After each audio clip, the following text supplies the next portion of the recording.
KSL Brightside with Ethan Miller. Do they not have enough of us recorded already? They could just do this in AI. And Alex Keary. We're not even real. This entire show is just a hologram. This is KSL Brightside, the after party. But it's before. With Ethan and Alex on KSL News Radio. All right, welcome back. You're listening to KSL Brightside. I'm Ethan Millard here with Alex Keary. Thanks so much for joining us today. And, you know, one of the weirdest things that I've ever seen happen in my experience working in the newsroom, or I should say newsroom adjacent, happened yesterday. And that is we got a text saying that there was a bear wandering around an East Provo neighborhood. Listen, you couldn't get a more slam dunk story that is ready for the airwaves. No, sorry, for the TV airwaves. I mean, if there's a picture of a bear anywhere close to a neighborhood, we're going to eat that thing up. You know what I mean? So I looked it up. We hadn't heard anything yet in the newsroom. We mentioned it. As I did a little quick look up, and all I found was page after page after page of people referencing Bear Bachmeier. There's a bear in Provo. Oh my gosh, there's a hungry bear in Provo. And I was like, oh, someone texted us a BYU quarterback football meme. They tried to just get us to. That's why the whole newsroom didn't take it seriously. I ignored it, and apparently there really was a bear wandering around in Provo. It happens. I think we have photos. Do we have photos? Could be. Oh, there he is. Oh, or she. So now. Or it. They. Or you don't assume that gender. Oh, man. okay, Come on. I won't. It's 2026. I have more. Hold on. Get with the program. But hold on. Let me ask this. Is that on the other side? Like, that's a great place to observe a dangerous bear is from behind like a pretty big, what looked like a pretty big fence. It was moving through a neighborhood just north of Splash Summit Water Park in Provo. Yeah, Seven Peaks. The old Seven Peaks. Seven Peaks Resort. Water Park. Cherry Hill, you've never had so much fun over here at Cherry Hill. I think this is a more of an overview of where it was. Oh, here we go. I don't have a lot of context with this one, but there's no bear that I've seen. Provo Animal Control officers arrived on the scene by noon, and along with DWR biologists, they were unable to locate the bear. But let me tell you something, though. We do have a list of things from DWR. If you encounter a black bear in Utah, this is what you do. Number one, you stand your ground. You never back up, lie down, or play dead. You stay calm and give the bear a chance to leave, prepared to use your bear spray or other deterrent. Look at that cute guy, though. Look at him. He's cute. Yeah, look at the ears are big. And Number two, don't run away or climb a tree. Black bears are excellent climbers and can run up to 35 miles per hour. You cannot outclimb or outrun them. Yeah, none of that. By the way, are we getting mixed? I feel like this information, I can never keep the bears straight on which ones you can't run away from. Well, look, this is black bear now. Okay. No bear behavior. If a bear stands up, grunts, moans, or makes other sounds, it's not being aggressive. These are ways a bear gets a better look or smell and expresses its interest. If a black bear attacks, always fight back and never give up. People have successfully defended themselves with almost anything. Rocks, sticks, backpacks, water bottles, even their hands and feet. Throwing your hiking companion at the bear helps. You can't do that. No. Come on. Okay. So there you go. Well, good for them. I'm glad they found him. My question is... We got these details from Faith Jolly, who's a PIO at Department of Wildlife Services, and Faith is a former colleague of ours. Colleague here at KSL. Yeah. We used to work together. She's a very, very, very, very nice lady. She knows what she's doing. My question is when you have something like this happen, do you want them to... What if they're like, oh, yeah, is putting down the bear, obviously that's too much. But if they're like, man, yeah, he got a little too close. But you make the phone call and then they put the bear down, I feel bad. It'd be a little bit like when you got that crossing guard fired. Yeah. You make a phone call and go, I do feel bad about that. Relocate this bear. But you know what, though? That crossing guard was leaving the lights off. Yeah, that's like a safety hazard. That's dangerous. And I actually... To my credit, I actually did stop and tell him. I said, hey, this light's off. And you know what he said to me? He said, well, I turned it on. And I said, no, man, it's off. Well, I'll go take a look at it. All right. And it was after that. That's when I called in the school. I'm like, this guy's not. Oh, You went full Karen on this guy. No, you could always Got him you'll fired. always be able to stand behind. I did it for the kids and the safety. So they were there in the morning around noon looking for the bear. Couldn't find him. At approximately 6:30, they received a follow-up report. The bear had returned to the area. They found the bear. They shot the bear with tranquilizers. Not killed. Yeah, you can't just Can't say just like, say with capped him. with This is, tranquilizers. what happened after that, though. They posted that. What's that photo? I can't see it very Sorry, well. it's I didn't put your monitor up. I'm so sorry. That's okay. That's okay. I It's can just see an it. image of the police officers or whoever, the animal people. Are they holding up the With bear's the- head? with the bear rude. after. I mean, that's Is its tongue, equivalent. is its tongue hanging I'm out? sorry, what No, is but the it proper may term? actually it might. This is an indignity. This It's is a little this creepy is they took a Ethan's picture of version him. of. Well, This is Ethan's version I almost of. didn't show it. But Don't show. No, I'm not saying it was like inappropriate to show it. What I'm saying is when we do the thing where they go, "Dude, we tranked the bear, bro. Get a picture next to him." I mean, that's some bear frat house behavior right I there. just feel like, that bear's unconscious. Don't take pictures of him. No, that's what you try to teach your kids the same thing. Where it's like, don't take pictures of strangers. Well, don't take pictures of wild animals. He's gonna wake up and be like, "Why does my face smell like this?" A bunch of police hands have been all over you to go, "Look what we found at work today." Holding his head up. Is his bear? is his tongue hanging out? Yeah. little bit. It looks like A little bit? he looks a Yeah. little He's loopy. sleeping. See, that's What if embarrassing. you? He'd I be mean, mortified. I He'd be would be, too. mortified. If he saw these photos, he'd be mortified. This is the equivalent of drawing on somebody's face when they fall asleep at the party. Is that what's going on? The bear version of it? Black bears are opportunistic, adaptable omnivores.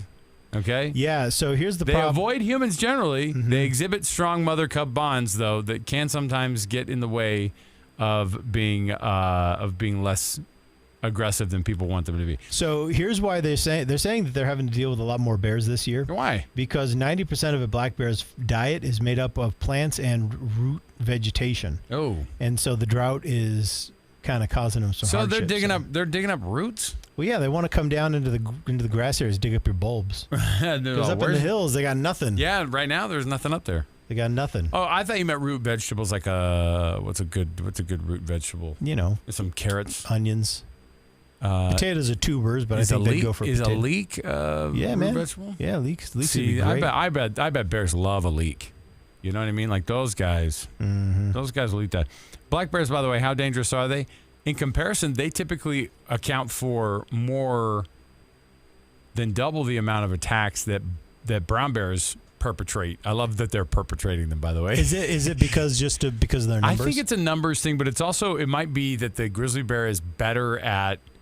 I think where grizzly bears are found black bears are found in our neighborhoods. You know what I mean? At least here, and any other place. So my brother lives in Florida. They get bears. My brother lives in Florida. They get bears in their Orlando neighborhood. Gosh, Florida, what is going on? I know. But those are never going to be grizzly bears. So it's not just a numbers thing. It's also kind of where they live. Yeah. Grizzly bears are pretty far out. But black bears, I think black bears are the cuter of the two. All right?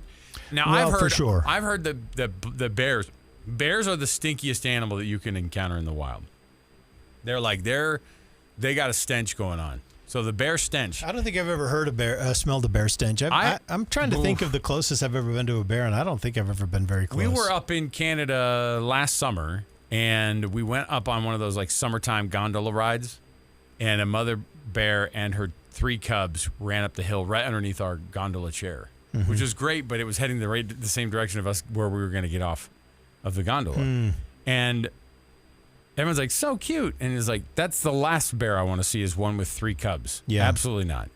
So they actually made us sit on the gondola for a while. Well, they shot the bears. They shot all 3 of them, or all 4 of them. Well, they shouldn't have come to the ski resort. No longer with us. Canada's all, we got plenty of these. We're fine. They're No. everywhere. I think they just. We'll shoot 3 more tomorrow. What's the Canadian? Sorry, the Canadian bears are all sorry. We'll go down here. We'll go over here. Just whereabouts do you want us to go? And they go. They just head that direction. All right, Millard, what do you have next? Next up, I've got the story. A British Airways flight attendant is being praised after a viral video captured her restraining a disorderly passenger at Heathrow. So this was on a flight from London to Las Vegas. All this was captured and documented by a DJ and musician named Bo, B-O-U. Bo or Boo? I think it's probably both. I say Bo. Bo, yeah. Who was on his way to Las Vegas for a performance. And this is a video of this flight attendant restraining this man who's trying to fight.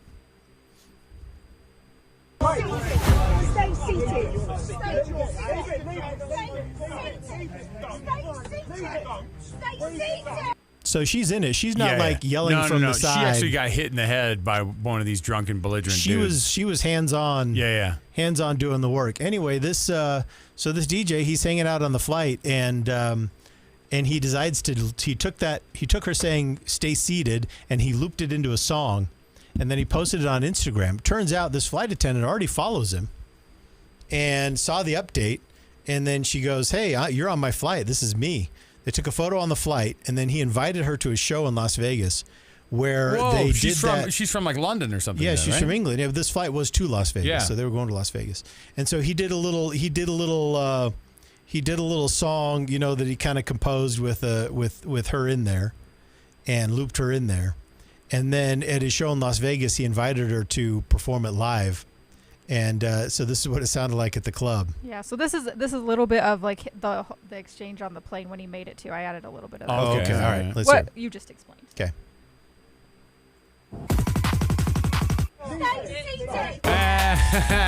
So he made that on the plane.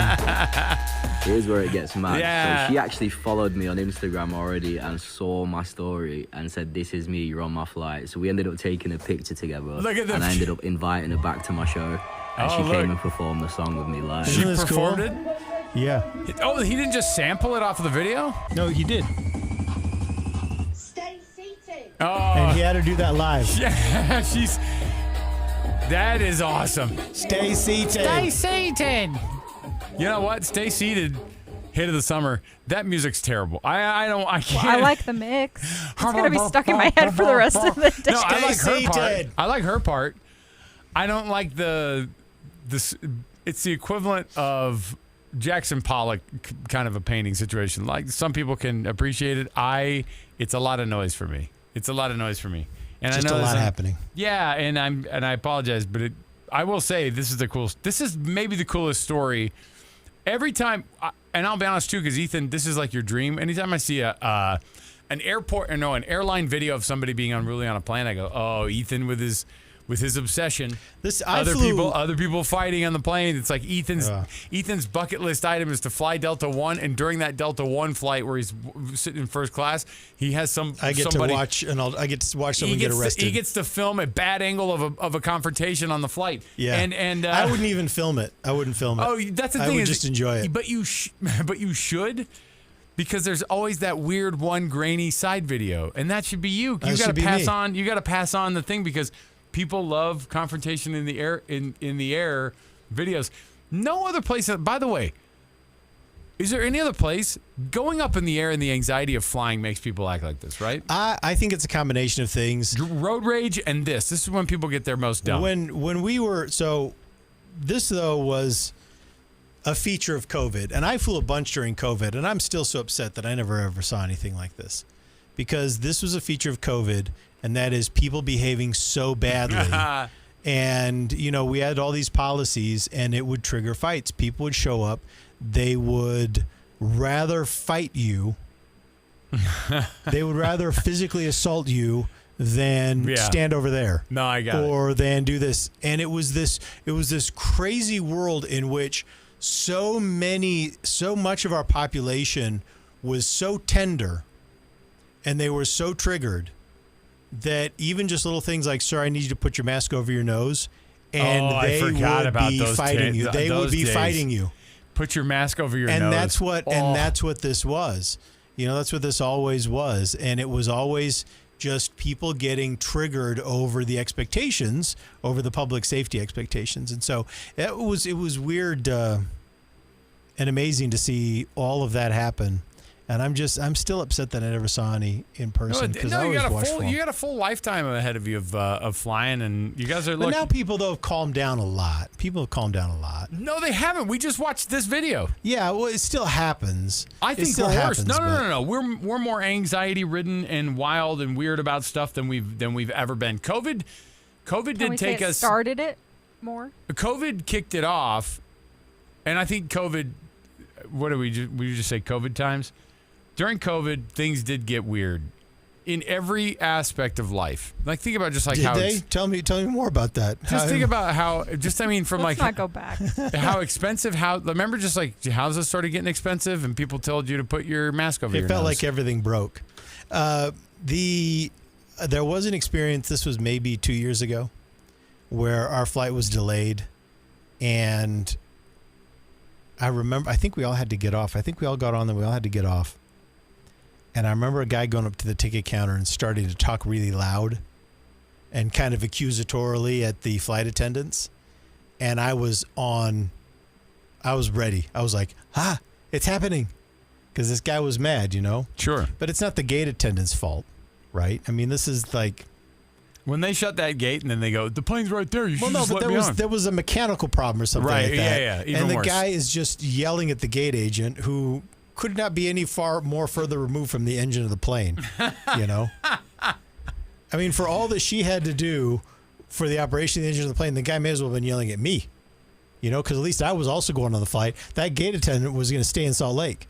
And I feel bad sometimes for the gate attendants because they always take the route. I would But just I was say, ready. if a guy was going on like that, I'd be like, look, we have a fresh batch of ball bearings I saw this on guy. its way, and some 40-weight Quaker State, just like Fletch asked for. It's all ball bearings these days. Yeah, we got the ball bearings on the way. We're gonna get this thing fixed for you. I was just ready to go because this guy walked up. He was so keyed up. He starts yelling, and I'm like, oh my gosh, it's happening. I'm gonna watch someone He gets his phone get in a fight and get arrested. Yeah. And then he de-escalated. Oh, he was like, and then all of a sudden he was like, look, I know this. I know it's not your Good job. for him, I question know, mark? I know you just work here. And he kind of like started to de-escalate, and then he walked away. And I was like, shoot. Yeah, we go, yeah, but she could have done more. Like you yell across the thing. I saw it. She was talking trash about you earlier. She said you were fat. Someone call the police. Oh, see, there are things Someday. I don't know. One of these days you'll be able to have that experience. I just wonder if there are people. I just wonder when people get on a plane. First of all, a DJ getting on a plane and making a video about making a music video about an incident that happened that day is that's pretty awesome. Yeah, Like, that's cool. That's a new technology. era that we're in. And by the way, he had the song done while he was on the plane. Like he was doing this on the plane. So Yeah. good for him. Good That's for cool. her for reaching out. Good for her to go into the show. I think the whole thing's a cool story. That's about as cool of a story as you can get. It is. Can I pivot? Sure. Okay. The CEO of Flock, the surveillance technology Flock, which has got all those controversial cameras all over the place. We found out yesterday there were a lot more here in the state of Utah than we Tons. We found a map of them. Flock CEO Garrett Langley is basically saying, hey, look, we got this wrong. We didn't get this right. And they're rolling out a bunch of updates to address a problem that they've had. And that is police officers across the country have just been stalking people. Yeah. Ex-girlfriends, ex-wives. Oh, no. All I thought you meant they were just like, look at this car going through here. I saw a very concerning video the other day. And it was police officers who went down, they like chased this lady down at her house. And they're like, hey, are you so-and-so? Yes. Were you in blah, blah, blah yesterday? Yeah. My husband and I both work in that city. I didn't even know where it was. But the guy, and then he said, okay, well, we have you on camera. First of all, we have cameras all over the town.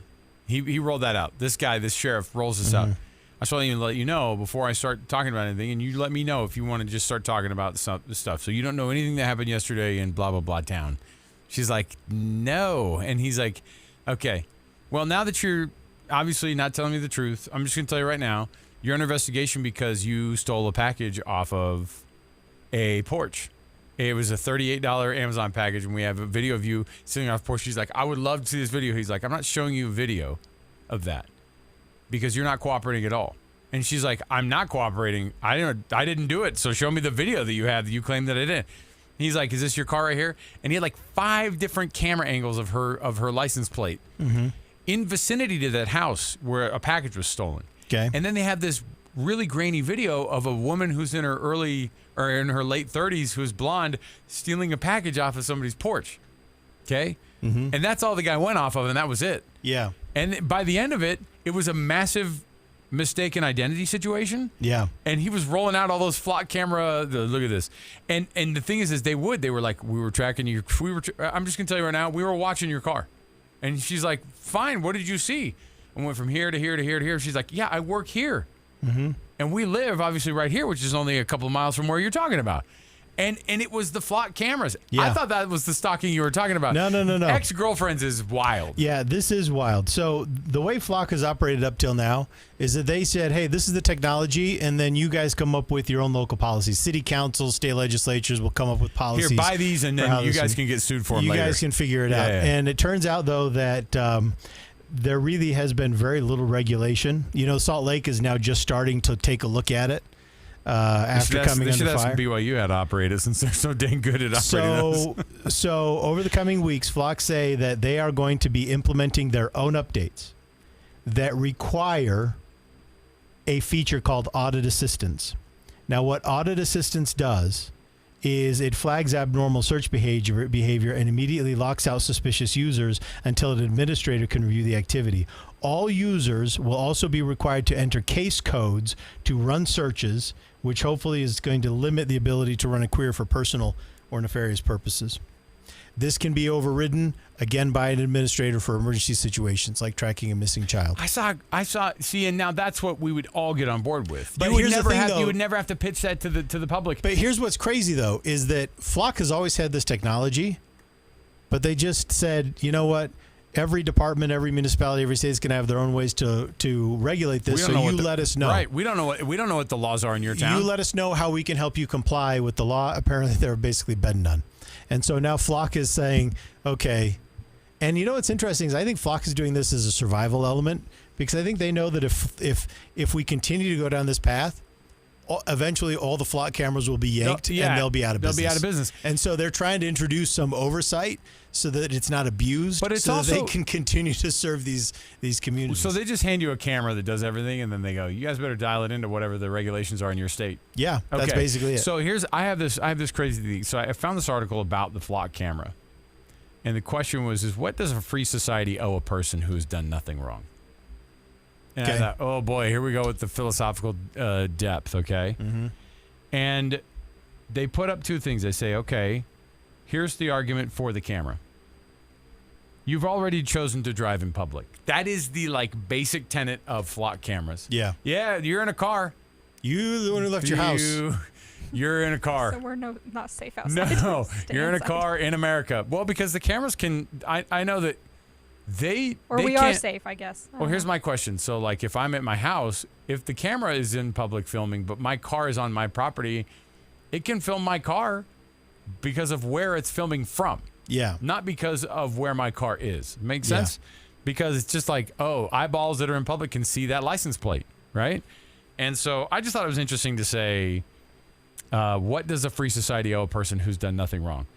And it continues right here. It's on, and they pulled a bunch of stuff from the Flock safety part of their website, and they said recording a vehicle's plate, vehicle characteristics, time, location, not a person's face. So that's how they always kind of stay off to the side. Is all the Flock camera stuff does is the cars, and then if a Ring doorbell picks up a lady that they think is stealing a package, then they go, "Hey man." Yeah. Here are all the cameras on the here are all the pictures of the cameras that picked up your car, and then we just go like this because later we think we saw you get out and we thought you stole stuff. I've told you years ago how, and I don't know what the legality is anymore. We've tried to do the cars going through red light cameras, right? Yeah. I told you speed cameras. I mean, I got a ticket from the state of California, from the city of Orange, mm-hmm. And I'm like, what is this? It's city of Orange for Alexander Curie, and I'm like, okay, open the thing up, and there's a picture of me going, because it was this weird grainy picture of me rolling through a red light, taking your California roll through the. You were doing the Lehigh stop. It was the right turn where it was you know what I mean? If that was the RPMs, if you could hear the car, that's what it sounded like. So and then it has a picture of me, and it looks like just the nature of the camera itself makes you look guilty anyway because you're like, huh? Like, it has you at a weird angle and a face that you never make, except for when you're in your car, by yourself thinking nobody sees you. And I don't think we do that technology anymore because I think that taking the pictures of people grabbing your face and going, "Hey, we're getting you for a ticket." It comes back around every year. I know, and here in Utah, we're not doing that. Other, but we're doing this. Others, yes, and we're okay tracking cars based off of license plates. The thing is when it finds a triple murder, I'm pointing at Caitlin. Wayne County, when it we finds are a aware triple murder, this did happen. So. If it's not Caitlin in the triple murder, hey, when we find the triple murderer, we're just aware of the story. Right. The motorbub. When it finds Kohlberger, the quadruple murderer up in Idaho, when it finds the Amber Alert, the potential, child abductor, right? Those are the things that we go, love these cameras. Yeah. Love them.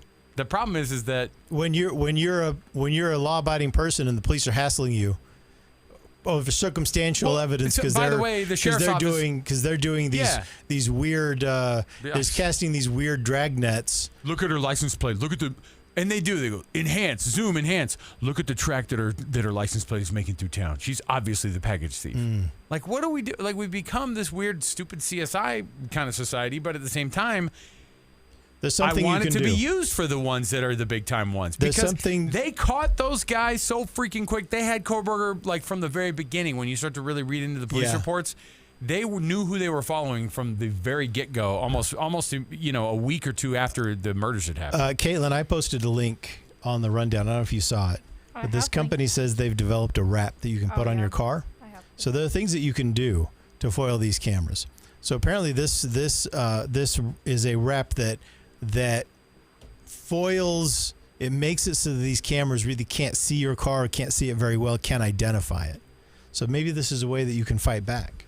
You want to see this? Well, there's an article. If you scroll down, you'll see it. There's a social media photo. Okay, that is what I have right there. So it's a wrap. It's a wrap, yeah. You put it on your car, and it's just this pattern deters it, I guess, or it can't detect. Is it like those cars? Oh yeah. Getting so an it's ad funky. for a Frosty right now. I could actually go for one. Oh, by the way, did you guys see the Wendy's news? We'll have to bring this up in the show. They might sell. It's going to be a private. I don't know what you're talking about. So is it in the show already? No, I don't know. Oh, don't spoil it. Is it? No. Oh. Unless. Wait, it's fine. Is it? No, I was just saying, use it as a tease. You know when those, because so my wife did her internship at Ford in Detroit. Yeah. And I've been out to Detroit before. If you're driving around Detroit periodically, I would say a couple times a week, you could see one of these cars that's wrapped in what looks like can only be described as a jumbly UPC code, like a barcode. Like a different angled, weird direction, but covered. Like the car's like covered. It looks like it's not its main paint job. Mm-hmm. They've covered up and made like different parts. It looks like they put a couple blankets over it, and that's what this looks like to me. Yeah. And those are cars that are driving around they're testing on the road, and they don't want everybody to see what the model's going to look like. I see this as like if you have this wrap, it's like, why are you not wanting to be detected? It makes you more of like a. What are you doing? Oh, you're detected. Like that's why I'm like, what? I know, it defeats the purpose, right? It's like when people would win. Remember when we used to give away the teacher feature awards, and then they're all one lucky teacher's going to win a car from Zions Bank, and they'd win the car, but it was a lease, and they had to have big pencils on it that said, "I won the teacher feature award from Zions Bank," and you had to wear it. It was like, dude, I don't know if not having that privacy ever again is going to be worth it. I know free car, Ethan. I know free car. But pencils on the side of my car that say I won a contest, I don't know if it's worth it. I will say the cops using it to stalk their exes is kind of spooky, but that doesn't surprise me. I had a friend who was in a bad relationship with a former cop, and after they broke up, that person used their cop skills that they learned to hack into their device and steal all their my information. goodness. Police have hacker skills? Well, they have it's nunchuck like skills? I don't know exactly, but it was like a stalking Law charge. It enforcement, was like a it fraud. And it was bad. It was real bad. But that's just like, people. Without going too deep here, was it a high level law enforcement situation? No. Okay. Local Like, I'm not saying no, but it wasn't like and they were, I say former at the time. They were not currently an right. officer. But It wasn't like the CIA. Like No. But they just knew how to do things. He was a hacker for the CIA, and then he also ended up hacking the girlfriend's phone. Weird. I don't like using the word hacking and girlfriend. Don't give them gender identities because it was reversed. I was just. Oh, you know what? Really? It was female. I didn't want to give too much away, but it was a female that hacked into a man's Ethan. phone. Yeah. Would you have guessed it was a female officer? Hacking into a male. Women are crazy, but so are men. So I don't know. Everyone's crazy. So I want to share something with you. You should just let that go. So sure. overall, I think that I would expect a man to be an aggressor in a relationship. Usually, I think men are more fragile than women are when it comes to personal things. I agree with this. However, with that said, the 2 times that that you've been stalked, that I have had someone guess the password to my email and get into my email happened to me twice. It was both Ruby. Oh, sorry. We have great detective skills. And they were, yes. And that's and why you're so good at I'm not going to steal. That's why you're so good at knowing what Taylor Swift's next moves are. Yes, she's trained. And that's the thing is that that's what using those skills are for. And then like general just kind of hardwiring for other stuff. But man, it can be used against you. I've got a final segment here. Let me hear Oh, it. by the way, I wanted to hit a couple of comments we're getting on the stream really quick. We got one from Ryan, who says, I've been listening for 20-ish years, and today is the first time I've ever considered Alexander is Alex's legal name. Oh, yeah. Yeah. Oh, for sure. It sounds weird, doesn't it? It's what my grandma used to yell at me, too. Unky Ben says, I bet the supervisor is checking the cops who call in sick to see if their cars go somewhere fun. So you call in sick, but then you track your car to Lagoon? You're busted. Could you imagine? There would be no way to escape. I'm already telling my kids, stop. My kids share their location with everybody on their dumb phones, on their smartphones. It makes me insane. Ammon Dude says, I've loved having y'all back on the air, hoping for a long Brightside run. And we're hoping for that too. I think KSL's hoping for that too. So someone also said you teased it was just one more month. Is that really the plan? And you guys we were joking. We're Well, hoping. Oh, We're no, no, no. hoping. At least one more month. Yeah. yeah. Well, we'll tell you at the end of the month. At a minimum. Yeah. At a minimum. Yeah. Hey, when we're here in September, You'll know. you did your job listening to the program. We appreciate you. That's right. Okay. And then finally, I think this will be the one that kind of takes us to the end here. We have sometimes complained that consumer products are not as good as they used to be.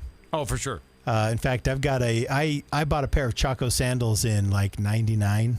That sounds about right. And I got rid of them, a few years ago. I could have got them resold, but I just got rid of them. Hadn't worn them a long time. And then last year I needed a new pair of Chaco sandals. So I was like, I'll get another pair. And they are the worst. Well, they're sold to private equity. They're made with my old Chaco sandals. They're made with old bread. My old Chaco sandals were amazing. These new Chaco sandals are not anywhere like it. Really? Not That makes anywhere me close. sad. That makes me sad for you. But also, I think that's an indicator from the universe. You need to stop wearing. You need to stop wearing Chaco sandals. I'm a little old for sandals, but there still are some places that I can wear them. Not me. My feet can't handle. Well, Chuck Grassley understands this better than anyone. Chuck Grassley, Senator Chuck Grassley, longtime Republican senator from Iowa, right, posted on social media that his 1970s era Hoover vacuum named Beth, is finally dead. 50 years of vacuuming. 50 years of vacuuming. He says it's been a great vacuum. And he says this, you will see Beth no more. And there's some black streaks on it. It says, see black, that's from electrical sparks. It's not safe to use anymore. Goodbye, Beth. Yeah, see you later. You have been a real workhorse. Your namesake is still hard. Okay, let me ask you this. Your namesake still is hard worker. I will miss you. Okay, what is this guy's? Really poorly written by the guy who's supposed to be did you say U.S. congressman? He's a senator. He's trying to save space and save room, so he's cutting out words and letters. He wrote the whole thing out. I've seen this happen. I've seen this play out. That's a nice looking vacuum, by the way. Here's the thing is, I love a good vacuum. But we've gone through even expensive vacuums. But when I say expensive vacuums, I mean like, the $400 or $500 range you can get in vacuums these days, and it's crazy. But here's the thing. You can still buy a $2,000 Kirby vacuum. Remember, I told you about the Kirby salesmen who still come around sometimes. So I'm the Kirby vacuum, the old school Hoovers, also. Which, Problem by the way, is if you're in Great Britain, they call it hoovering. Like if they're like they don't say vacuuming, they call it hoovering. Everyone wants a subscription model. Everyone wants passive income. So it's like, we'll sell you this product, and then in a couple of years you buy it again. But yeah, and the plastic pieces that come with it. The thing about vacuums like that old Hoover and like the old Kirby vacuum, I feel like they were made out of cast iron. So getting them up and down the stairs is not really an option anymore. I do feel like the central vac has become pretty superior too. You have a central vacuum? Yeah. Most of the time, central vac is superior. We don't have a central vacuum. The best I don't thing think about I'll ever do that either. the best thing about central vac is, well, you buy. That's the thing is, it's not like I would go put the central vac in the home. Like I bought a house that already had it in it. Yeah. Here's the thing is, the coolest part about the central vac is in the garage you have the cylinder where it is, like the main like thing where you empty it and whatever. Like you get the big thing that you empty out. But it's also your garage vacuum. Like you're vacuuming cars out. Like and it's as powerful as the ones at the car cleaning That's place. actually a really good It's point. super nice. It's super nice. Do you name That's your an annoyingly good Do I point. name them? Do you have any objects that you've had for a very long time? Like your car, does it have a name? I don't do that. I don't I'm play just, around with this vacuum's name was Beth. that. Oh, yeah. So that's why I'm just asking. I thought it was like, what are you I want to talking know about? though, because he says Vacuum's so- name's Beth. If you do name something, then I will say that's when you cry about a vacuum being broken. But Is if you listen- name it. You can't name it. Just like don't even name your pets. It's just a dog, the cat. This is, but there's there's a larger story here that I wish we got, because look what he says. Okay, goodbye, Beth. You have been a real workhorse. Your namesake still is hard worker. So who is Beth? Your namesake's still a hard So worker. there is someone in his life called Beth who apparently is still a hard worker. Let me ask you this. They named the vacuum. Is it if He it's his didn't- wife? If it's his that's- wife, then he No. actually needs to get a Beth divorce. is the on a second vacuum. here. I know, but he said the namesake. I don't know. So my I question know. is this. Now here's a good question. This guy's a U.S. senator. Can we look it up? It'd probably be easier to find. I'm about to find Did it. the Is Beth the vacuum? hard worker? But did the vacuum last longer than a marriage? This is a legitimate question. If his marriage didn't last as long as the vacuum, Married in 1954. So he's walking the walk. yeah. But Who's he Beth, married to? So a woman named Barbara. Jeez, if it was an ex-girlfriend who was really good at cleaning up around the place. Let's see if it's one of his kids or something. Let's see, Beth, because there's someone in his life You that he can't named name the. a vacuum after one of your He children. did. He named the vacuum after I know, someone. but I just hope it was like a horse or Oh, there was something. a video he posted too. Oh While you're boy, looking this that up, guy. maybe I'll play it. This is an old one. There are there some Oh, are there good some work. products though that you would never like that you can't believe that it's lasted this long?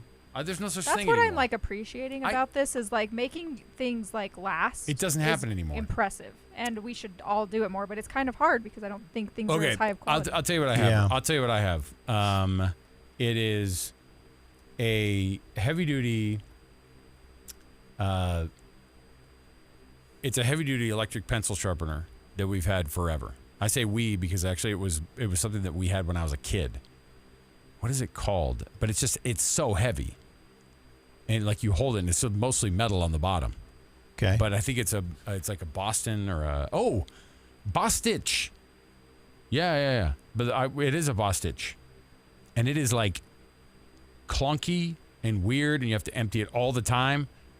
It runs like a dream though, yeah. and it's electric, and I think I've had that for 30 years. You need to- That thing's lasted longer than that sounds terrible. That thing lasted longer than my marriage.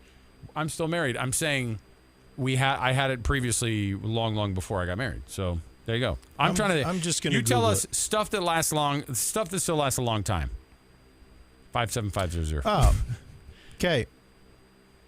No, I found it. What is it? Senator Chuck Grassley named his vintage 49-year-old Hoover vacuum cleaner after a former Senate staffer named Beth. Interesting. Yikes. Well, there might be more to that story than I'm where our sure brains there just went, is. but- I'm sure there is, but the Senate a and family staffers, and then there's all sorts of stuff going on. They're unpacking that storyline. Not for this program. Maybe- I'd was be his interested in first seeing that day when he sat down with Beth and he said, Beth, you're such a hard worker. You're a hard worker. You're as reliable as my vacuum. I'm going to name my vacuum Beth. I'm going to name you Vacuum. I'd be a little like, for example, if you guys named a vacuum after me. vacuum. It's my this is my chief of staff Vacuum. Yeah. She is as reliable as As Beth Beth. back home. Oh, you guys know Beth, right? And they're like, the intern? No, No, the my vacuum. vacuum. That'd be a little weird. Go on social media, you'll see my photos of it. So stupid. The more that this story comes out, it was supposed to be a cute story. Now, this guy's a little bit of a dirtbag. Well, we don't know. Allegedly. We're finding out something weird about an old U.S. senator. Millard. Yeah. We got to take the break here. We're going to be downstairs. We've got lots to go on the program. We're going to have a ton of fun downstairs, and we're going to make the newsroom. What I like doing, Ethan, is keep the newsroom on its toes. Because we're like, hey, what happened with that bear? And then they're like, I will say there are a lot of times where we will do a story because we see it randomly, and then I'll see them do it the next day. And I'm like, I know it takes time to get information. It does. So that's why it gets a little more impact. And by the way, I'm not saying we. Caitlin, I almost said vacuum. Vacuum. I'm now the vacuum. Vacuum Don't does name a great anything after me. Caitlin, you are at least as reliable as Chuck Grassley's vacuum. At least. I named you. No, your name is Beth. Because you're a hard worker like Beth was, who used to be a vacuum, who used to be a staffer. That'd be my stage name, Beth. Anyway, we'll be downstairs working hard in the newsroom and getting you ready for the 1 to 3 hour on KSL News Radio. It's KSL Brightside.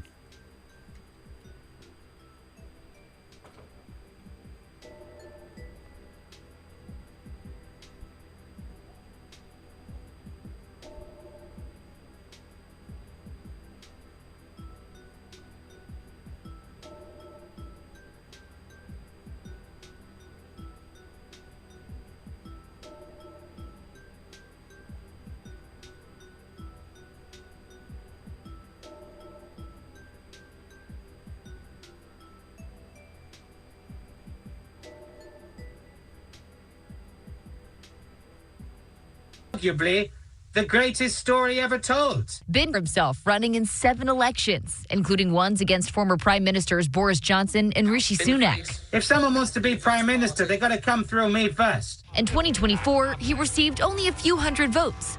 But this time, things are different. He's taking on Nigel Farage for a seat in Parliament. Farage, the politician behind Brexit and an ally of President Trump, resigned his seat last month during a parliamentary inquiry into a £5 million gift he never declared. Farage says it was a personal gift and denies any wrongdoing. Now he's running in the special election he triggered. The people of Clapton should be the judges of my actions. But Britain's major parties are boycotting the race, calling it a stunt, leaving the man in the trash can as the main challenger. And why don't we want a spirit of independence in our parliaments? You don't get more independent than me, baby. A recent poll shows Binface, who's never captured more than 1% of the vote in any election, polling at 20%. He's hoping his campaign promises will catapult him to victory. Nationalising Adele is a very simple one. I will build at least one affordable house. But he says this isn't a joke. It's the point. Would you see me standing for election in China or Russia? No. North Korea? No. Their loss. And there are forces inside and outside America, inside and outside the UK, that would degrade and destroy democracy if they could. We mustn't let them. And if I can do a little bit to help, lovely jubbly. Farage is expected to win, but critics say he's already lost face. As one columnist put it, he spent the summer arguing with a trash can. Whatever happens, I win. Basically, if he strikes me down, I'll become more powerful than he can possibly imagine.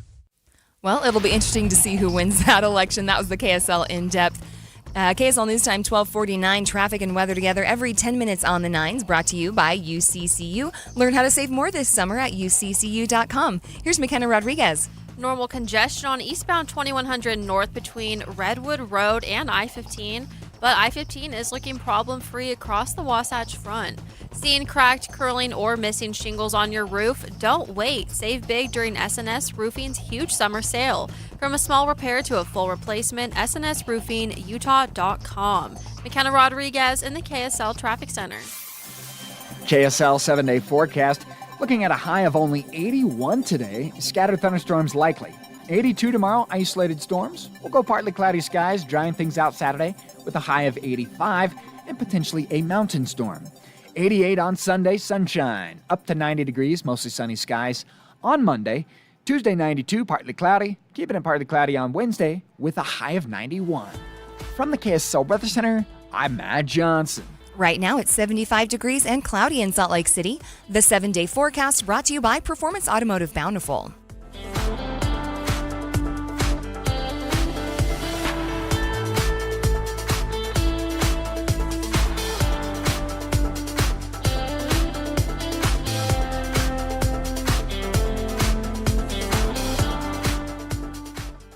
I want to extend an invitation to stop hiding in the back of photos. I know what that feels like. How long can you hold your breath for the photo before you finally have to let it out? Yeah. You don't have to do that anymore once you go through Soda Diet and Nutrition, because they will change how you look. I let go of 70 pounds in 5 months. And I let go of 37 pounds in 3 months. I remember when I was heavy, I used to wear jackets even in 100 degrees in the summer because I wanted something to cover my waist. Do you know how fun it is to be able to tuck a T-shirt in? This is the simple things in life. Tucking a shirt, wearing shorts, and not feeling, self-conscious is awesome. Putting a belt on that goes right below your belly button where it's supposed to go? Yeah. I didn't know that was possible. And then it was because of Soda Diet and Nutrition. Right now, you can get 4 weeks for free by calling 866-800-SODA and just mentioning KSL. But the time's running out to take advantage of this, so call 866-800-SODA, mention KSL, and get 4 weeks free because Soda is, say it with me, Amanda, state of the art. Thinking about replacing your windows? Choose the company that builds and installs them right here in Utah. Advanced Window Products is Utah's local window and door manufacturer that sells directly to homeowners. Hi, I'm Nate Orchard, the mayor of Sac Lake City with Advanced Window Products. At Advanced Window Products, there are no dealer fees, no middleman markups, and no extra costs to cover someone else's profit. From manufacturing to installation, every step is handled by Advanced Window Products' local team. Every window is custom built in Salt Lake City for Utah's homes and backed by one of the strongest warranties in the industry, a lifetime warranty covering labor, glass, and parts. Even better, it's fully transferable to the next homeowner. Right now, get $2,000 off when you purchase 10 or more windows. Financing is available, and Dominion Energy rebates may help you save even more. Call 801-850-9100. That's 801-850-9100. Or visit us at advancedwindows.com. That's 801-850-9100 or advancedwindows.com. You can't always predict what's next, but you can be ready for it in a BMW SUV. The X1 delivers on confident agility and a striking presence that stands out in a crowd. Or you can own the road in the versatile X3 with advanced driving technology like BMW Connected Drive and sporty design cues. The X5 blends performance and elegance with functionality and a commanding presence. And when only the biggest will do, the X7 steps things up with precision-crafted finishes and 3 rows of luxurious seating so there's always space, even for the biggest plans. Every model is engineered with BMW's intelligent all-wheel drive to give you the confidence in any driving condition. So while you can't always predict what's coming, for every road there's an X built to drive it. BMW, the ultimate driving machine. Discover your dream vehicle at BMW of Murray or BMW of Pleasant Grove. BMW Utah. Drive elevated. Property managers, customers see your parking lot first. If it's cracked, they're already walking away. Call GoPave Utah. Seal coating, crack sealing, striping, and patching. Schedule at gopavutah.com. Stolen Voices of Dole Valley, a gripping new 9-part investigative podcast about a serial killer you've probably never heard of, Warren Forrest, a sadistic predator who prowled the Pacific Northwest in the early 70s. He hid behind the deeds of Ted Bundy, and he's only been convicted of 2 murders, but is suspected of many more. Since the release of Stolen Voices of Dole Valley, a witness identified in the podcast could lead investigators to the remains of Jamie Grissom. He ran into the woods. He said he stumbled. As he fell down, he looks up and sees the body of a young woman. And now the FBI is testing forensic evidence that had been collecting dust for decades. This cold case is now red hot. Binge the entire season of Stolen Voices of Dole Valley right now, wherever you get your podcasts. And make sure to hit that subscribe button so you don't miss out on the latest breaking news. KSL News Time 12:54. There was one winning Powerball ticket sold last night in the heart of the Midwest. Along the Mississippi River on the fat part of Illinois sits the city of Quincy, home to Powerball's newest billion-dollar winner. John Marshall got a call about it today from his boss. At 3 a.m., I thought something was wrong, but he just wanted to let me know that we sold the winning ticket. Worth in a lump sum $450 million minus taxes. Marshall's Hy-Vee Fast and Fresh gas station and convenience store will get $500,000 for selling the winning ticket, but he's all about the recognition. Most of the jackpots are in bigger cities and on the coasts and stuff like that, so it's great to bring light to the Midwest. Sherry Preston, ABC News.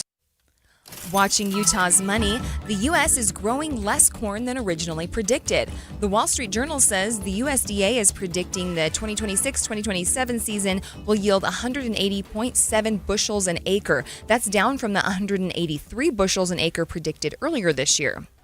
President Donald Trump is facing a lawsuit over his social media app, Truth Social.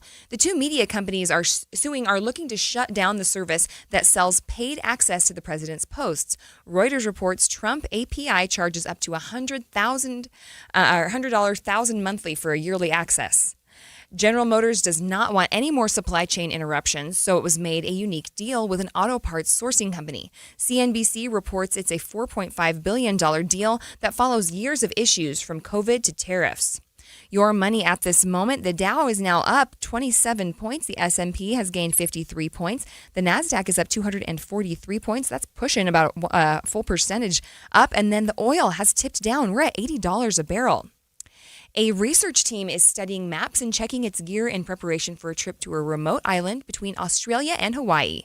16 specialists hope to find the answer to an enduring mystery, the disappearance of pilot Amelia Earhart during her round-the-world flight in 1937. The group plans an expedition to a remote Pacific island in October. Satellite images show intriguing shapes in a lagoon that could be Earhart's twin-engine Lockheed Electra. ABC's Jim Ryan reporting. Hey, honey, I was thinking about updating the house a little. A little? You know, new siding, new windows, gutters that actually work, maybe even a new deck. Wait, seriously? Yeah, I called RGS Exteriors. Well, that's a good decision. When it comes to upgrading your home's exterior, the right choice is easy. RGS Exteriors specializes in siding, windows, gutters, and decking that transform the look and protection of your home. Hi, Tim Brown, RGS Exteriors. My family has been building and improving homes in Utah for 5 generations, and taking care of homeowners is something we take very serious. With over 1,300 5-star Google reviews, 21 Best of State awards, and our 10-year workmanship warranty, homeowners know they can trust RGS. Over 200,000 families across Utah have trusted RGS Exteriors with their home, and so can you. Schedule your free estimate today at 801-280-3110, 801-280-3110. More than 50 million Americans suffer from a form of mental illness. And Utah isn't immune, with nearly 1 in 3 people dealing with anxiety, depression, or another form of mental illness. But there's hope. We can all take action to keep ourselves and our loved ones safe. That's why KSL has teamed with the Huntsman Mental Health Foundation to bring you hope and help you thrive. It's Healthy Mind Matters. Find out more at healthymindmatters.com. Hi, I'm Maria Chaleos, and I'd like to tell you about my podcast, the KSL News Daily. Every weekday morning, we'll deliver one story explored in depth, plus the 3 things you need to know before your day begins. But this is new. This is where we human beings are able to trick AI. This is news with context from the journalists you trust. Agencies were less than willing to speak with us about this. Find and follow the KSL News Daily at kslpodcast.com or wherever you listen. KSL News Time 12:59. Traffic and weather together every 10 minutes on the 9s. Brought to you by UCCU. Auto loan rates as low as 4.74% APR. Here's McKenna Rodriguez. Looking at some normal delays in both directions of the 201 in Magna, where westbound at 8000 West is down to 1 lane due to some construction there. But I-15 is still looking problem-free between Ogden and Provo. McKenna Rodriguez in the KSL Traffic Center. Rain today, kind of scattered throughout today and tomorrow. KSL meteorologist Matt Johnson says we might be able to get some pretty impressive totals here along the Wasatch Front and in southern Utah. So this is a nice break from all the triple digits we've had over the last several weeks. And then as we move into the weekend, things start to get a little warmer, but still in the 80s. We don't get back into the 90s until the beginning of next week. Right now, it's 75 degrees and mostly cloudy in Salt Lake City.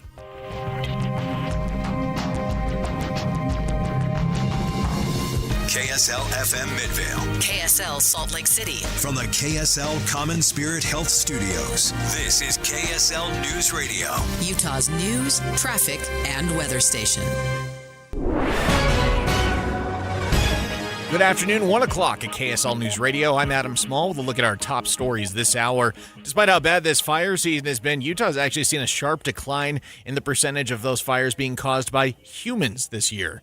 KSL News Radio's Tammy Kikuchi has details. The fire season this year could be the worst on record, but not in terms of human-caused starts. Back in June, 85% of Utah's wildfires were started by humans. Kelly Wickens, Utah Fire Prevention Specialist, says right now it's about 50%. That's out of more than 800 wildfires that have burned this year. You know, we still had 427 as of yesterday human-caused starts, so that's still a number that's way too high. Wickens says this drop could be because blazes that have been sparked by natural causes like lightning from monsoonal storms have increased significantly. While those storms have beneficial rainfall, they are also accompanied by strong winds, which can fuel the flames. She says their main message remains prevention is the first response to wildfires in Utah. Tammy Kikuchi, KSL News Radio. Our top national story this hour from ABC News. Hawaii is now bracing for a tropical storm that is now just about 700 miles away from the islands. It's now Tropical Storm Lala getting a name, and a hurricane watch is now in effect for the Big Island of Hawaii. It's expected to be near or just south of the Big Island on Saturday, probably with winds of about 70 miles per hour, it looks like. Tropical Storm Lala is expected to gradually strengthen in the next couple of days. Heavy rain, wind, and rough surf are expected across the Hawaiian Islands into the weekend. That's ABC's Alex Stone reporting. Quick look at your money at this moment. Markets are in the green. The Dow's currently up 14 points. The S&P's up 53. The Nasdaq seeing the best gains on the day, up 251 points. Coming up, enjoy some cooler weather for the next few days. KSL weather is next. KSL News Time 1:02. Mornings are for recharging. And they're for starting your day right. We volunteer to join you in the car. Get news and weather at 102.7 FM during the most important part of your day. Andy and Amanda, each morning between 5 and 9 on KSL News Radio. Veterans and active duty service members. When your call to service ends, your mission doesn't have to. Go from GI to IT in just a few months at My Computer Career. Prepare for a high-demand career in cybersecurity, protecting people, systems, and institutions from real cyber threats. Cyber warriors are needed now. Will you answer the call? Go to mycomputercareer.edu/CWP to learn more. That's mycomputercareer.edu/CWP, an elite CompTIA certification partner. VA education benefits are available to those who qualify. This is the story of the one. As a maintenance engineer at a beverage manufacturing plant, he starts his day knowing every line is ready to run because Grainger delivers the industrial-grade products he needs to keep mixers, conveyors, and packaging equipment moving. With Grainger's vast selection of bearings, belts, and motors, he keeps operations running smoothly, so nothing grinds to a halt. Call 1-800-GRAINGER, click Grainger.com, or just stop by. Grainger, for the ones who get it done. Some of the most meaningful jewelry is the jewelry we never wear. It sits tucked away in a drawer. A ring from a grandmother, a pendant from years gone by. Pieces filled with stories, but not part of your everyday life. Duke's Jewelers believes those pieces deserve more.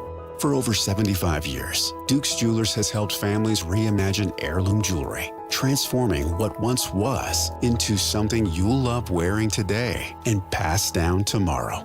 Whether it's resetting a stone, redesigning a ring, or creating something entirely new, Duke's Jewelers will guide you through every step, right there in the store. And if you have jewelry that no longer fits your story, Duke's Jewelers also buys gold, offering a simple, transparent way to turn it into something meaningful again. Bring in what you have and create something you'll never want to take off. Duke's Jewelers on Main Street in Springville, where your story continues. Time for traffic and weather together, which is brought to you by UCCU. You deserve to love where you bank. Here's McKenna Rodriguez. On southbound I-15 in Roy, wet roads are causing some slowdowns at 5600 South, and both directions are looking slow in Clearfield near SR 193, also due to some wet roads because of the rain. Earn double points on gas and groceries this summer, plus 10,000 bonus points when you open a new Cypress CU Rewards Visa. Learn more at cypresscu.com. McKenna Rodriguez in the KSL Traffic Center. Today's expected to be the coolest day of the next 7 with a high of just 81 degrees. Got a good chance of seeing on and off rain and thunderstorms throughout a lot of the afternoon and evening, actually. High of 82 tomorrow, and then bumping back up to the mid-80s come Saturday. Not expected to break back into the 90s until Monday. Right now, it is 75 degrees and mostly cloudy in downtown Salt Lake City. I'm Adam Small from the KSL Common Spirit Health Studios. Listen online at kslnewsradio.com. We're Utah's news, traffic, and weather station.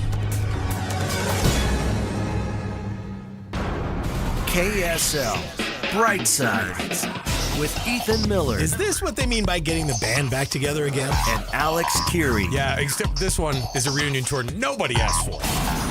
This is KSL Brightside on KSL News Radio. All right, welcome to KSL Brightside. I'm Ethan Millard here with Alex Curie. And what can I say, but it's Thursday, so nice job, everybody. We did it. And Alex, I'm ready to jump right into the 3 things. Oh, you are? Are you? Three things you need to know? Yeah, I just wanted to see how you're doing. I'm always checking in on you first. Oh, I'm fine. It doesn't sound like a guy who's fine. I need one of those voice breakdown guys who comes in and goes, how did Ethan say? He goes, I'm fine. Yeah, I need to be analyzed. Fine. Okay, we'll go the rest of the show trying to get Ethan's day a little bit better. I promise I'm going to keep my energy up. Okay. And we're going to have a good show today. Let's have a good time. Let's start it off here like we always do with the 3 things. Your top trending stories happening right now. KSL Brightside's The 3 Things. All right, the first thing, this is happening out in Tooele County, but the county's planning commission met last night to have a discussion about a future data center and a framework. I should say this, not a specific data center, but a framework for data centers. But so much of the community turned out against even the idea of a data center or creating a framework for the data centers that they actually ended up tabling this discussion, which the community, but those in the community who showed up, they said this is a little bit of a victory. We're not going to have one of them data centers here, are we? It's not a good time to roll out your new data center plan, and it has nothing to do with whether or not if it's going to be irresponsible or not right now. It's going through a not so good moment, and you just have to let it breathe for a minute. Then we're going to Ethan, you got to rebrand it. It's not a data center anymore. It's like a chocolate factory. It's like a cloud services. Yeah, a chocolate factory. And people are like, yeah, we'll take those. Now, the chocolate factory is going to need 75,000 gallons of water for every chocolate bean that comes in, if you know what I mean. It's like, what? This isn't a data center. You know that thing that you've loved since childhood? You know that thing? Think of that one thing that you've loved since childhood. It's that. It's a fabricator. We're fabricators of dreams. Yeah. That's all we do here. We make dreams come true. We build the future. Oh, that's awesome. all you need to know. So then you have to rebrand it. Like I said, you could have walked in there and spoken. You could have gone in there and spoken like the teachers in Charlie Brown. Data center, and people are like, "Boo!" You know what? It doesn't matter. They were just going to get mad about it anyway. And it seems like data center companies would do well to stop looking at the Great Salt Lake, because people who live around the lake are obviously very protective of it. Yeah. And the numbers aren't good right now. It's the lowest total, second lowest total on record, and we're like an inch and a half from the worst. And this is just, I want to let you guys know, all you billionaire developers out there, I'm your friend. You can send me money anytime. What would be a good place to do? Where would be a good place to do but no, it's not about where they should do it. I just want to offer them a little friendly advice as buddies. Okay. Just stop it with the Great Salt Lake projects. They're not going to fly. All right. Doesn't matter what it is. You and I, let's say the city that back qualifies. off the Salt Lake. Let's say the city that qualifies the most on 3 for a data center. You ready for this? Yes. 3, 2, 1. Park Lehigh. City. Oh, Park Dang City. It. See, look. I thought it'd be a really good place. Park City would be great. They got those. It's a bunch of tech millionaires. It's cooler up there. You could cool things down with just the mountain air. It's like, it's cooler every day. It's cooler up there. From what I heard, Deer Valley, just the water that would run off of Deer Valley straight into a data center. That'd be perfect. The melt water. Yeah. I think Park City might be the next place. And by the way, I just want them to have the discussion. To be like the rest of us that have to have council Should we meetings. just go up there and propose it? This is the Ethan and Alex data center. It's going to be great.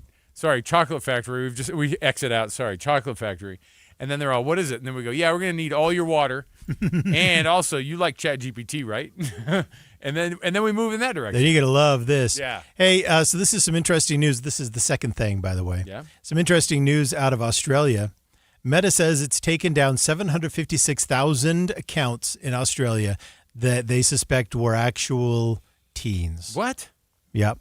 So this is a new law banning social media for under 16s, went live on December 10th. And since then, they have removed 462,000 suspected Instagram accounts and 294,000 suspected Facebook accounts from there, and then up to December. Hold on a second. I'm not reading this correctly. 3, 2, 1. So that is from just before the ban went live in December to June, up from the 331,000 Instagram accounts and 173,000 Facebook accounts that said it had removed by January. I know I didn't read that very well. Listen, the point is it's hundreds of thousands of fewer accounts, which I think is a massive win. That's a great thing. Huge. It's a great thing. And I wonder what kind of technology they're coming up with to make sure that they're finding out exactly how they know that they're that age. Do you know what I mean? Like, what is the thing that is making it to where they go, oh, we can tell now? Yeah. Or we have the data. It just gives us that data and boom, and then you just since the photos you don't even announce it. You don't even take the stuff down. It just blitzes it forever. As soon as that account gets created, it just blitzes forever. You know what I love too is this whole hand-wringing. How are we going to know they're kids? As if the photos they upload and the things they talk about didn't make it obvious. My kids. I'm going to be honest. I was looking at I don't want my kids to have social media, but my son snuck. Sneak Snapchat in, right? Snapchat. And if you open Snapchat, I'm so embarrassed to say this. I have no idea what I'm looking at. It's like the amount of colors and whistles and buttons, and you're like, what am I looking at here? And how do you even send a message to somebody? Because that's all he does all day. And so I'm like, how is it that works? I don't get it. And so I officially became old yesterday when I looked at it. Open up Snapchat. Was so annoyed with all the colors and buttons that you could think and all the different things. There was no place to just be like, start a new story. None of that. Yeah. Or read former stories. None of that. No. It was unintelligible gobbledygook, as we like to say. And I was annoyed by it, and it worked. Whatever the thing was, it worked because I went, I don't want to see this. This is too annoying. Yeah. And so then I moved on. Well, then you did the right thing. I'm saying this is why, but teenagers don't need social media. So this is what we've been talking about, and that is that we need a nationwide ban on everyone on social media use under the age of 18. So I've said it before. I'll say it again. 18's aggressive. 18's very. I'm not saying I think it's 18 bad. is correct. I'm not saying that's bad. I'm just saying I hope that we can figure out a way. It is aggressive, but do we love our children or do we not? Are we concerned for their future or are we not? Yeah, all right. The third thing. Lottery officials have announced that they have sold a single $1.04 billion Powerball jackpot winning ticket in Illinois. That was for the August 12th, 2026 drawing. That was yesterday. So there's one ticket out there that is a winner for the $1.04 billion Powerball jackpot. I was looking something up right before the show, actually a couple hours ago, and I sent it to you guys. And it's about taxes. And I know I don't want to be that guy that go, yeah, but they're going to actually it's not going to be $1 billion. It's not, but guess what? Still gonna be so much more than you could ever hope. So here's the thing: is that what's the best way to do this? What's the best way to do this? Yeah, they'll let you do it in a lump sum or some kind of annuity. When you do the lump sum, then that total of $1.04 billion turns into $450 million. So you've now cut it in half. Not worth it. You don't think so? No, I just don't even. I would decline it. I would decline the Powerball. But you'd be like $450 million? That's not even. Why did I even play it in the first place? Why did I thought you said $1 billion? It was a waste of time. Here's the thing. So $1.04 billion has now turned into $450 million, right? Which is, listen, that's a nice payout. That's a nice lump sum. I'm surprised it's that much. The federal withholding. So here's how it works. Because you know what the tax brackets are. I do, and none of them are more than 50%. That's true, but guess what? The government, the federal tax rate on money like this typically is 37%. If you're in that income bracket, it's 37%. Yeah. However, what they do instead is they go, we take 24 right off the top. You don't even see it. It just comes right out. 24% comes right out, which is 1.08 million. So now we're down to whatever that is. So then they say the additional federal tax, because the winner is going to be in that 37%, they're on the hook. They're on their own, so they have to pay that extra 13% like at the end of the year. They have to cut a check or whatever. And then your state has taxes too, typically. Yeah. Illinois, not sure what it is, but places like New York is 10%. Places like Maryland, 9%. Those are high. Estimated amount that you will actually keep if you win the $1 billion Powerball. Ethan, what do you think it is? Well, you just said it was like 400-something thousand, right? 400-something million? 400, yes, No. 400-something million. After taxes, Illinois state tax, by the way, would be $25 million. After taxes, you're going to keep $261 million. No, there's no. We got to redo that math. Ethan, cash prize, because you took the lump sum, took half of it off. So the $450 million is where we're starting. $108 million in the federal tax. Then you have to pay the other 13% further down the line. Okay, it's going to end up, your federal tax bill is going to end up $166 million from the $450 million initially. Your state tax is $24 million.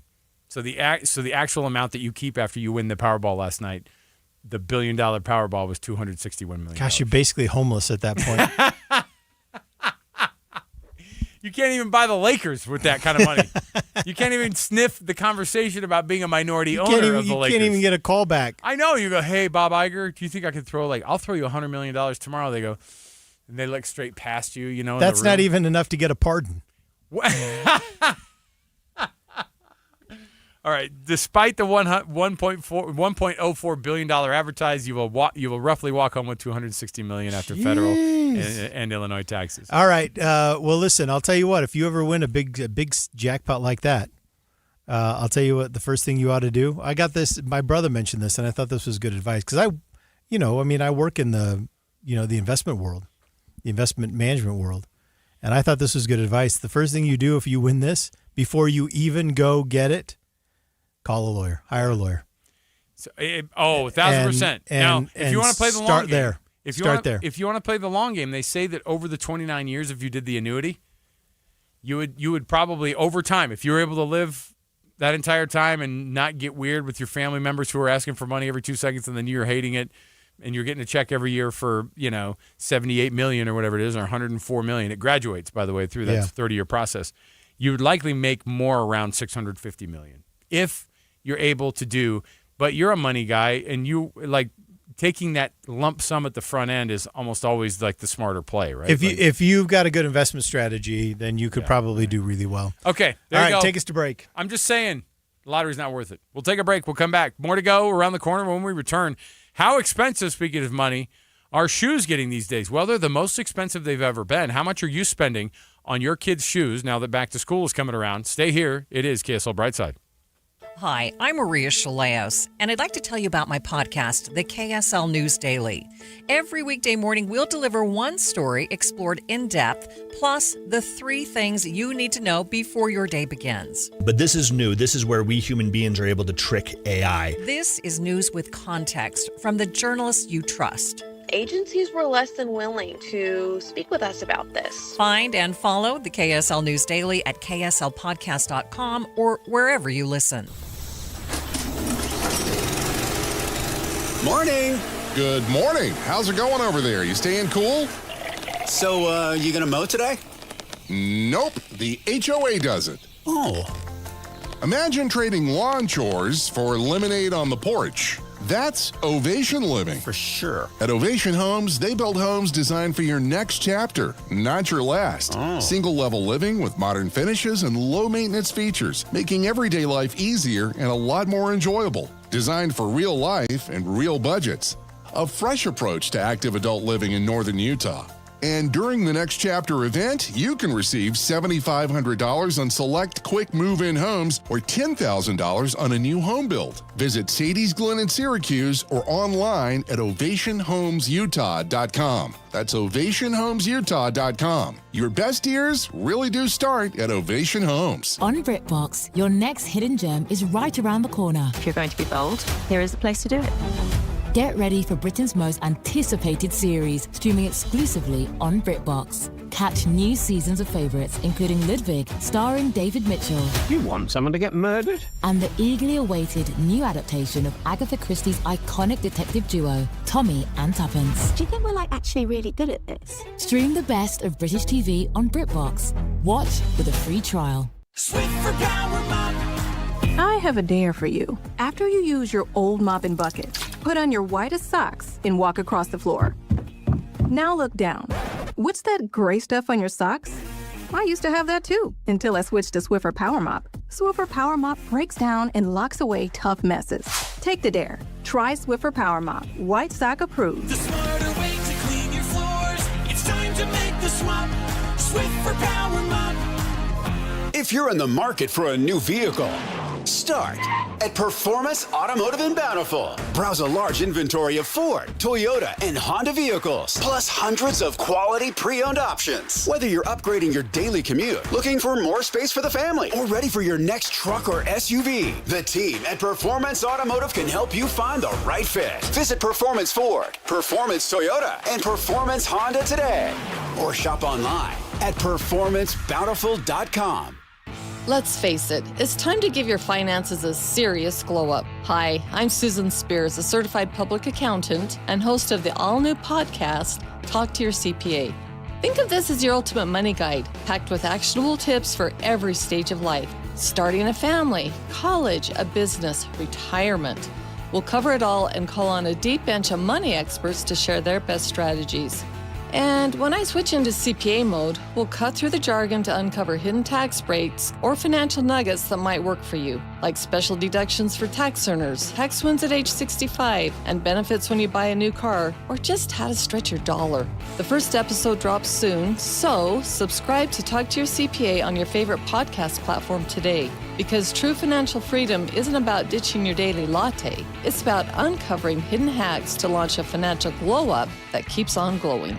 Talk to Your CPA is proudly powered by the Utah Association of CPAs. Any Hour Services can make sure your AC keeps you cool this summer. Whether you need a tune-up, repair, or just a second opinion about replacing it, call Any Hour Services or visit anyhourservices.com. KSL Brightside with Ethan and Alex. Turn your afternoon around on KSL News Radio. Welcome back. This is KSL Brightside. I'm Ethan Millett here with Alex Keary. And Alex, I've got some back-to-school shopping that I've got to do today after work. Oh, you do? Yeah, I got to take my baby girl out. Oh. No, not for myself. You know, the parents are like, and I'm going back to school too. I've got clothes worked out for the rest of my life. You know this. I have a uniform now. I wear two different colors slacks. I have dark blue slacks and I have tan slacks. I have a few pairs of each, and then I have like 7 or 8 button-down collar. Yeah, cotton dress shirts. Let me roll this. And this is what I wear. Let me run this past you, because I don't really worry about the clothes that I wear every day. But what I do worry about is that you and I look a little too nice.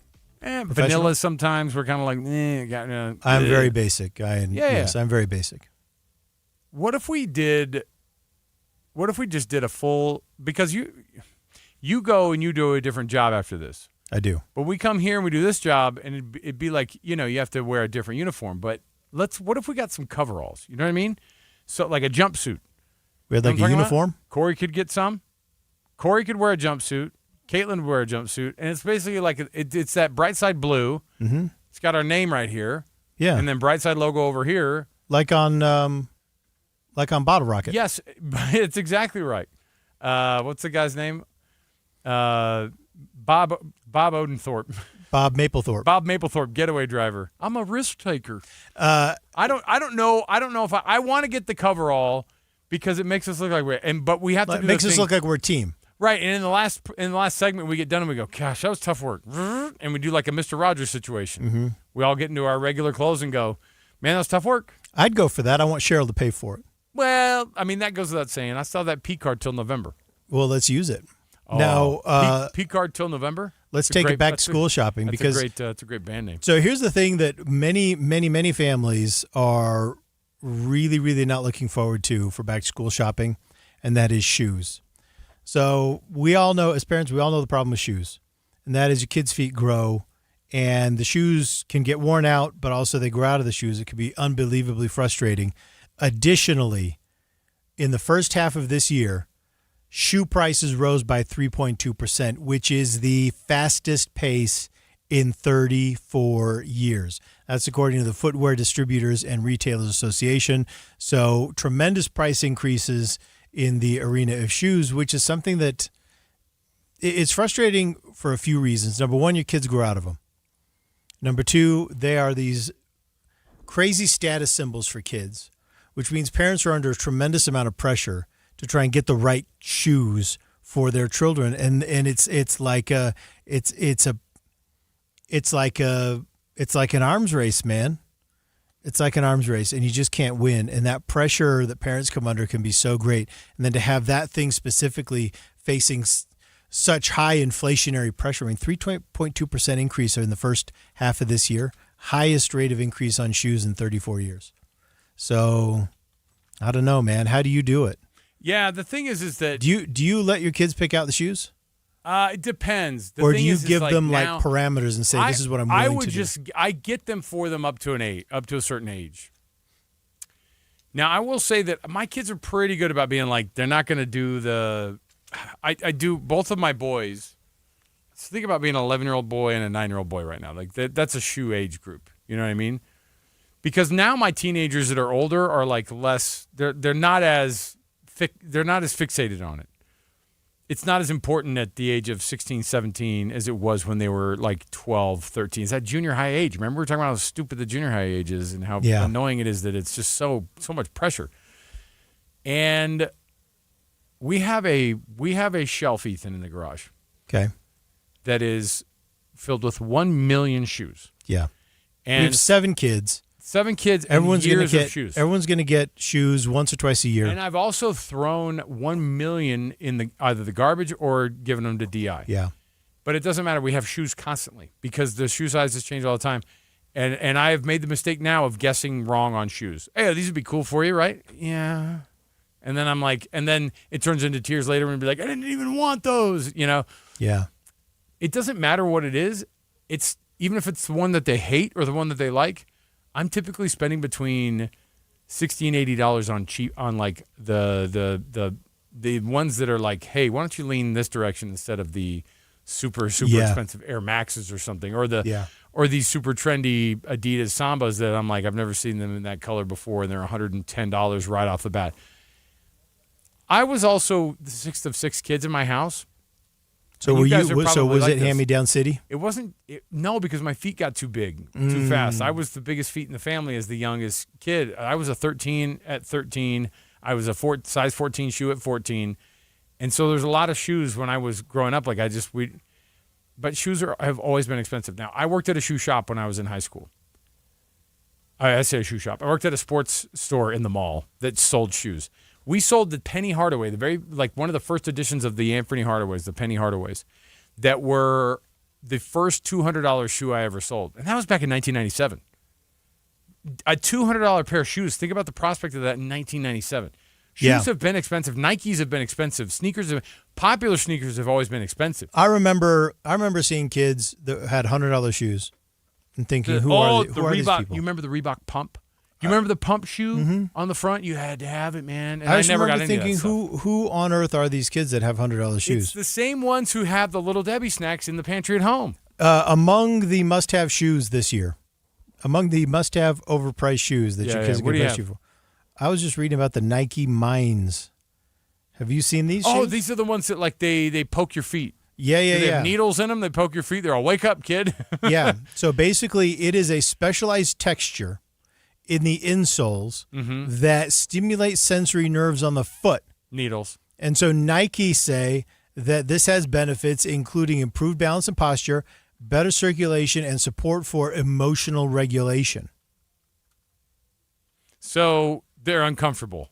And they just keep you literally on your toes. They say Nikes. They're like, these are super uncomfortable shoes. You're going to be thinking about them all day. Nike Mind shoes. They say are mine. M with a. But like a mind, like the brain, or like the brain? Okay, like the brain. All right, I got you. They are designed to be worn before and after competition rather than during exercise, and so you wear them before and after, and it's supposed to make you smarter. I guess. I don't know. Keeps on, like I said, keeps on your toes. Anyway, it's got these pressure points that kind of hit your foot. Okay, what's a reasonable? And, what are your kids? I don't say what's a reasonable amount to spend on shoes because I'm not going to pretend like I know other families' finances. But what did you spend on a single brand new pair of shoes for your kids this year? 57500, or what are you willing to pay? Because my kids also come to me and be like, I want these, and they're $100, and I'll go, okay, you can buy them if you chip in. I'll pay for 65 of the dollars. You know what I mean? Yeah. Because I think that's reasonable. I always am like, Dad wears a size 14 giant shoe. If you're spending more money than me on this, then we're doing this the wrong way. 57500. How much are you spending or did you spend on shoes for back to school this year? We'll take those texts. 57500. More to go right around the corner. Speaking of expensive, the demographic of people who are now paying the most for organized sports. Stay right here with us on KSL Brightside. Good afternoon, 1:30 at KSL News Radio. I'm Adam Small. We'll look at our top stories this half hour.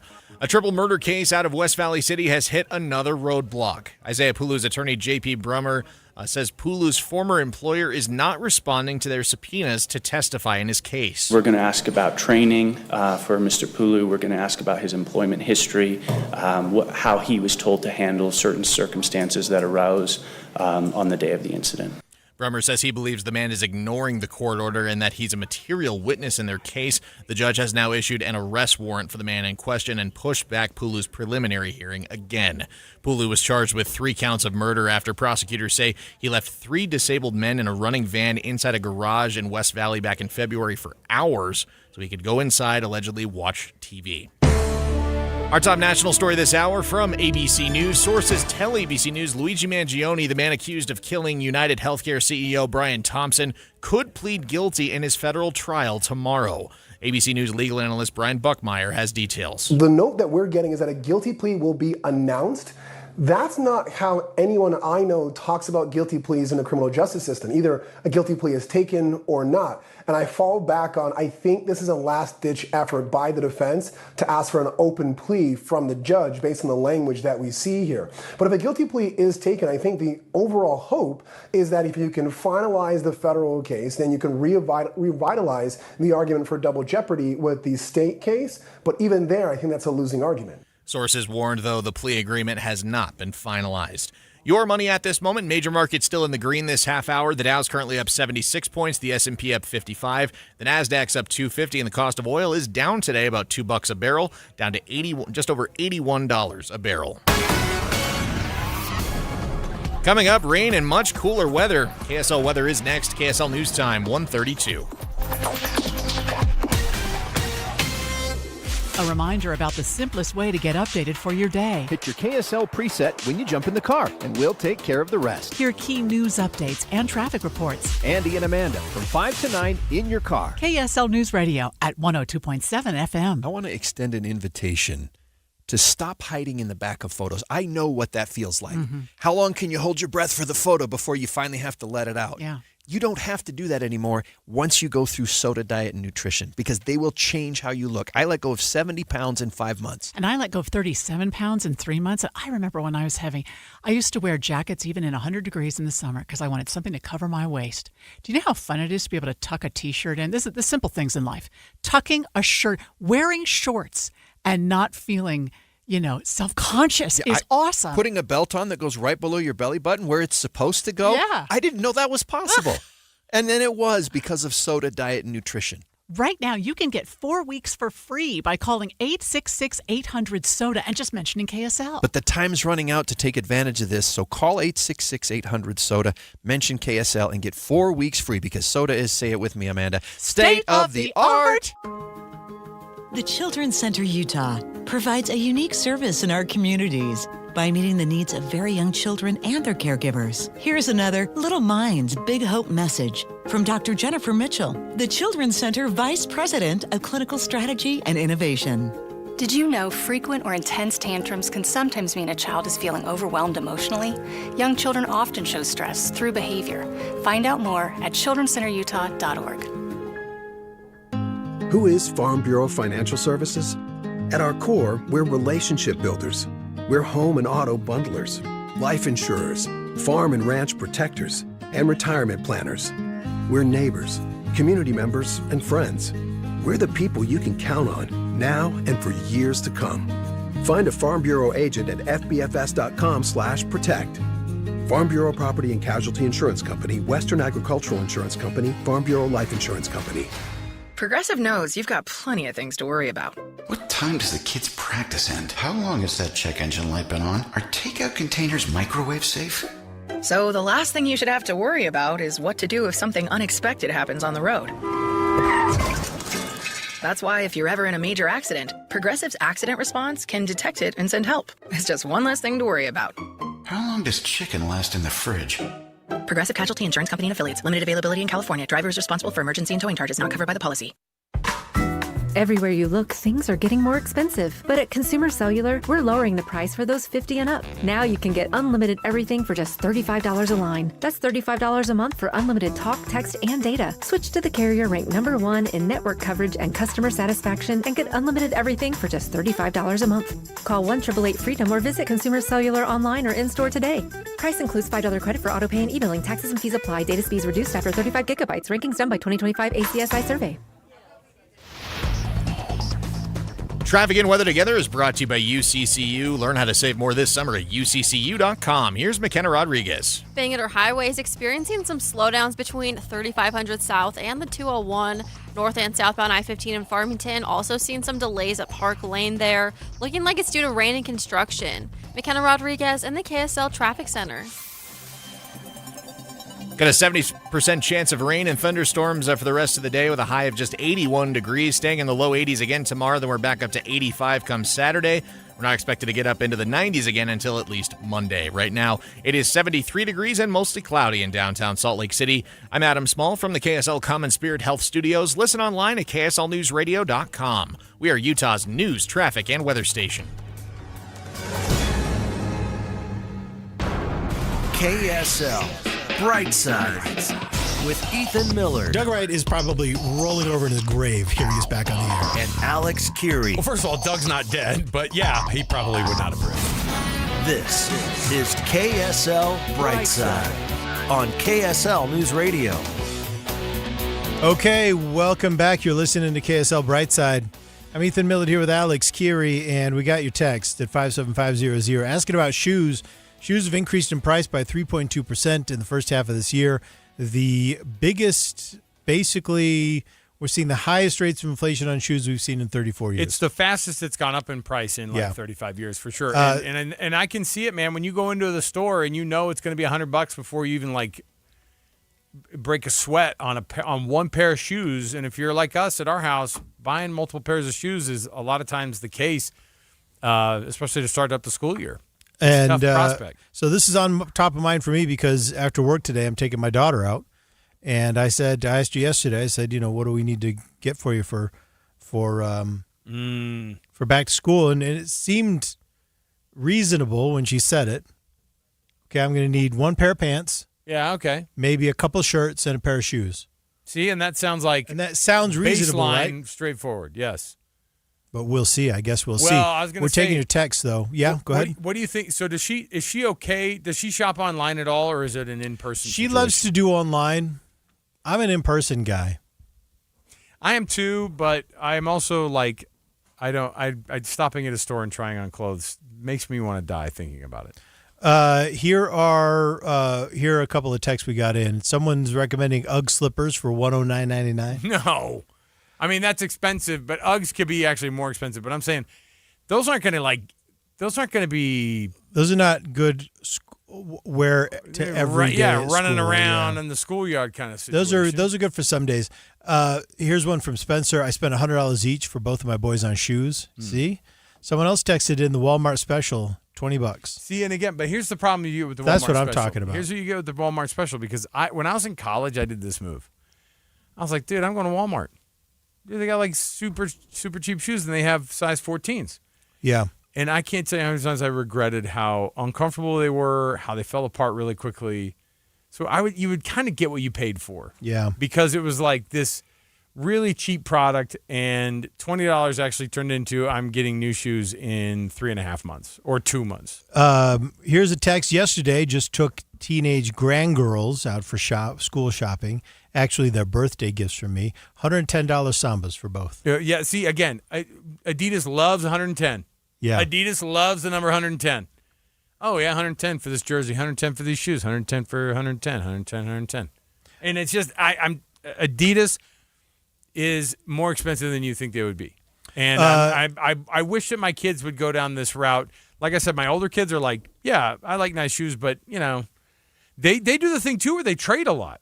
Or they go on that Depop website. Is that a thing? My daughter loves Depop. She loves Depop. Here's a text from Clint. He says, I'm an Adidas snob. Yeah, well, yeah. I won't pay more than $50 for a pair of shoes if they're not Adidas. So he'll pay for Adidas. He won't pay for any of the shoes. Let's see here. My 16-year-old is 6'4" and wears a size 14 shoe. We buy 2 pairs and let him choose with a budget of $200 total. 9-year-old son wears a size 9 men's shoe. We can get him 2 pair for about $120. If my teenager wants more than those 2 pairs, he's responsible to buy them. He has a job, can buy himself the splurging extras. So that's good. I guess one of the important things is to set that boundary, right? Communicate that boundary and say, this is what I'm willing to pay for. If you want extra, you're going to have to come up with it. And that seems to be the move to make, right? That's the move to make. You got to set that expectation. Yeah, and going to – so here's the other trick that we tell ourselves. Oh, if I go to Nordstrom Rack, they're loose on the rack. They're cheap. They are barely cheaper. And in some cases, they're not cheap at all. The men's dress shoes. I agree. You and I can shop there, and we can kind of go, dude, I found these things over here. Because you and I will look around and go, I'll put up with those. Yeah. And those are kind of nice. Oh, and yeah, look. Ooh, $59.99 for a pair of dress shoes? Mm-hmm. Great. Yeah. But when my kid, again, I have the hardest time when I see a size 14 dress shoe, and I'm like, these are big old boat. And I'm like, these are $59.99. And then I have these little twinkly pink ones that when you drop them, they light up on the bottom, and they're also $59.99. And I'm like, I'm getting it makes me so mad. But that's what you get. And here's the other thing too, it's back to school shopping, and you've been okay. Do you want to get mad at humans, Ethan? Yeah. Oh, always. One of your favorite stores on the planet provides this. Okay. For me every year. Walk down the shoe aisle at freaking Target. Oh, yeah. And it looks like a bunch of people. It's like a tornado came through. It was an assassination. It was a genocide of shoes. It was just absolute disgust. And you're like, why did you just throw them on the ground after you were done? You know what I mean? It is so bad. bad. You look down the aisle. It is so bad. You look down the aisle of the dadgum shoe place at Target, and you go, what happened? And you want to pull like a mom aside and go, describe for me what you saw. And she's like, I had to kill another mom in the aisle here. I don't know what to tell you. So let me tell you something. So I've been watching Target for the last couple of years. I've been watching their share price because Target is getting its tail beat, right, for the last couple of years, and they are just losing market share. Among the reasons why they struggled so much, and we have seen this in the stores, and the corporate officers have had to talk about this, and that is that their employees have not been keeping the stores clean. And you know what it was? It was they diverted so many employees to pick up orders. Oh, yeah. They diverted so many in-store employees to pick up orders that things were not getting put away, things were not getting stocked. Things were not getting cleaned. Hey, you know what? And fewer people were going to Target because they were walking into Target and they were seeing empty shelves and messes. And it was a ghost town, too, because you'd be like, and by the way, the people who are going to, are you talking about the ones that are walking around with the carts that they're like filling things up? Yeah, for the pickup orders. Okay. Now they've changed that. And so all across the country, Target stores are now being kind of better cared for. I got one of these responses from a guy the other day who was doing the online shopping. And I participate in the online shopping. We get stuff delivered probably once a week from like probably Walmart most of the time. And But I went up to a guy at a physical store, and I said, oh, hey, obviously the guy is the online shopper guy. He's got the card out. He's got all the stuff. He's got the list he's looking at. And I always feel a little bit sheepish, like, I know you're doing this list over here, but just like tell me real quick where the broth is, where the chicken broth is. And the guy gave me like hey, I really can't engage in like trying to find some of the things here. It's actually over on aisle 4, but like, I have to like, we're telling people to like right now, like not to bother us while we're putting together these orders. And so they're actually the guy's like discouraging, asking me like, let me put this online order together. That's obviously like the priority because they're getting a ton of money on the delivery. They're probably overcharging on the delivery. Maybe somebody paid for Express. But you're the one that bothered to go to the store. I'm standing in front of him. Yeah. And they're like, this customer service experience is gross to me that I have to see your body. That's what they're telling me. Yeah. And they told me like basically just don't. I'll answer your question right now, but don't get in the habit of this. And it's so that next time you feel even dumber about asking. I said, oh, okay, all right, well. I don't know. If I find somebody else, like, do you guys have more people walking around? Because I don't see a lot of people. You know what I mean? When I worked at a grocery store, we walked the people. We put everything down immediately and had to walk the person over to the aisle. And then had to be like, is there anything else? Hey, here's the thing right here. Is this the product you're looking for? Yeah. Yeah, this is it right here. There's also a couple options right here. Is there anything else I can get for you? You had to walk them over to the aisle. Yeah. That's gone. You know what? And maybe Walmart will have to make this change because Target, this is what Target did. Target basically had to turn things around and say, all right, you know what? We need to start respecting our stores again. We need to start providing that in-store experience. And it's working for them because do you know where their share price is today? It's $155 a share. Do you know where it was on January 1st? It was 100. Oh, so it just keeps. They're up more than 50% on the year. Yeah. And it's because all they needed to do was make sure that they were picking up those dumb shoes. That's what it was. Putting them back in the box. I would love to hear. Among other things. I would love to hear Jeff Kaplan in the afternoon go, hey, Money News, Target.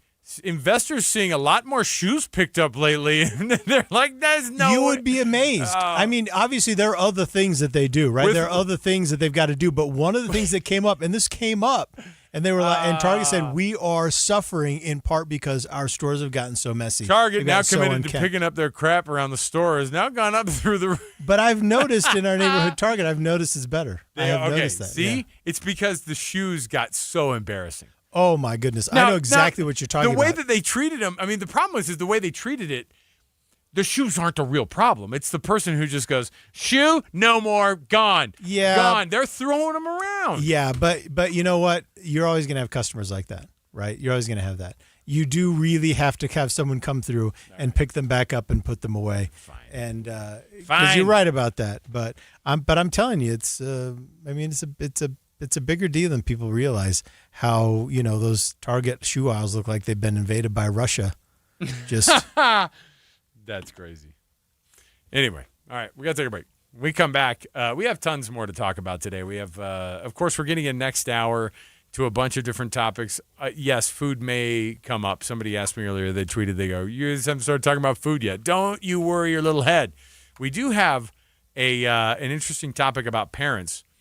And what era that they are raising their kids in, what they long for, what they wish they were raising their kids in, what they aspire, what year they aspire to be kind of raising their kids in.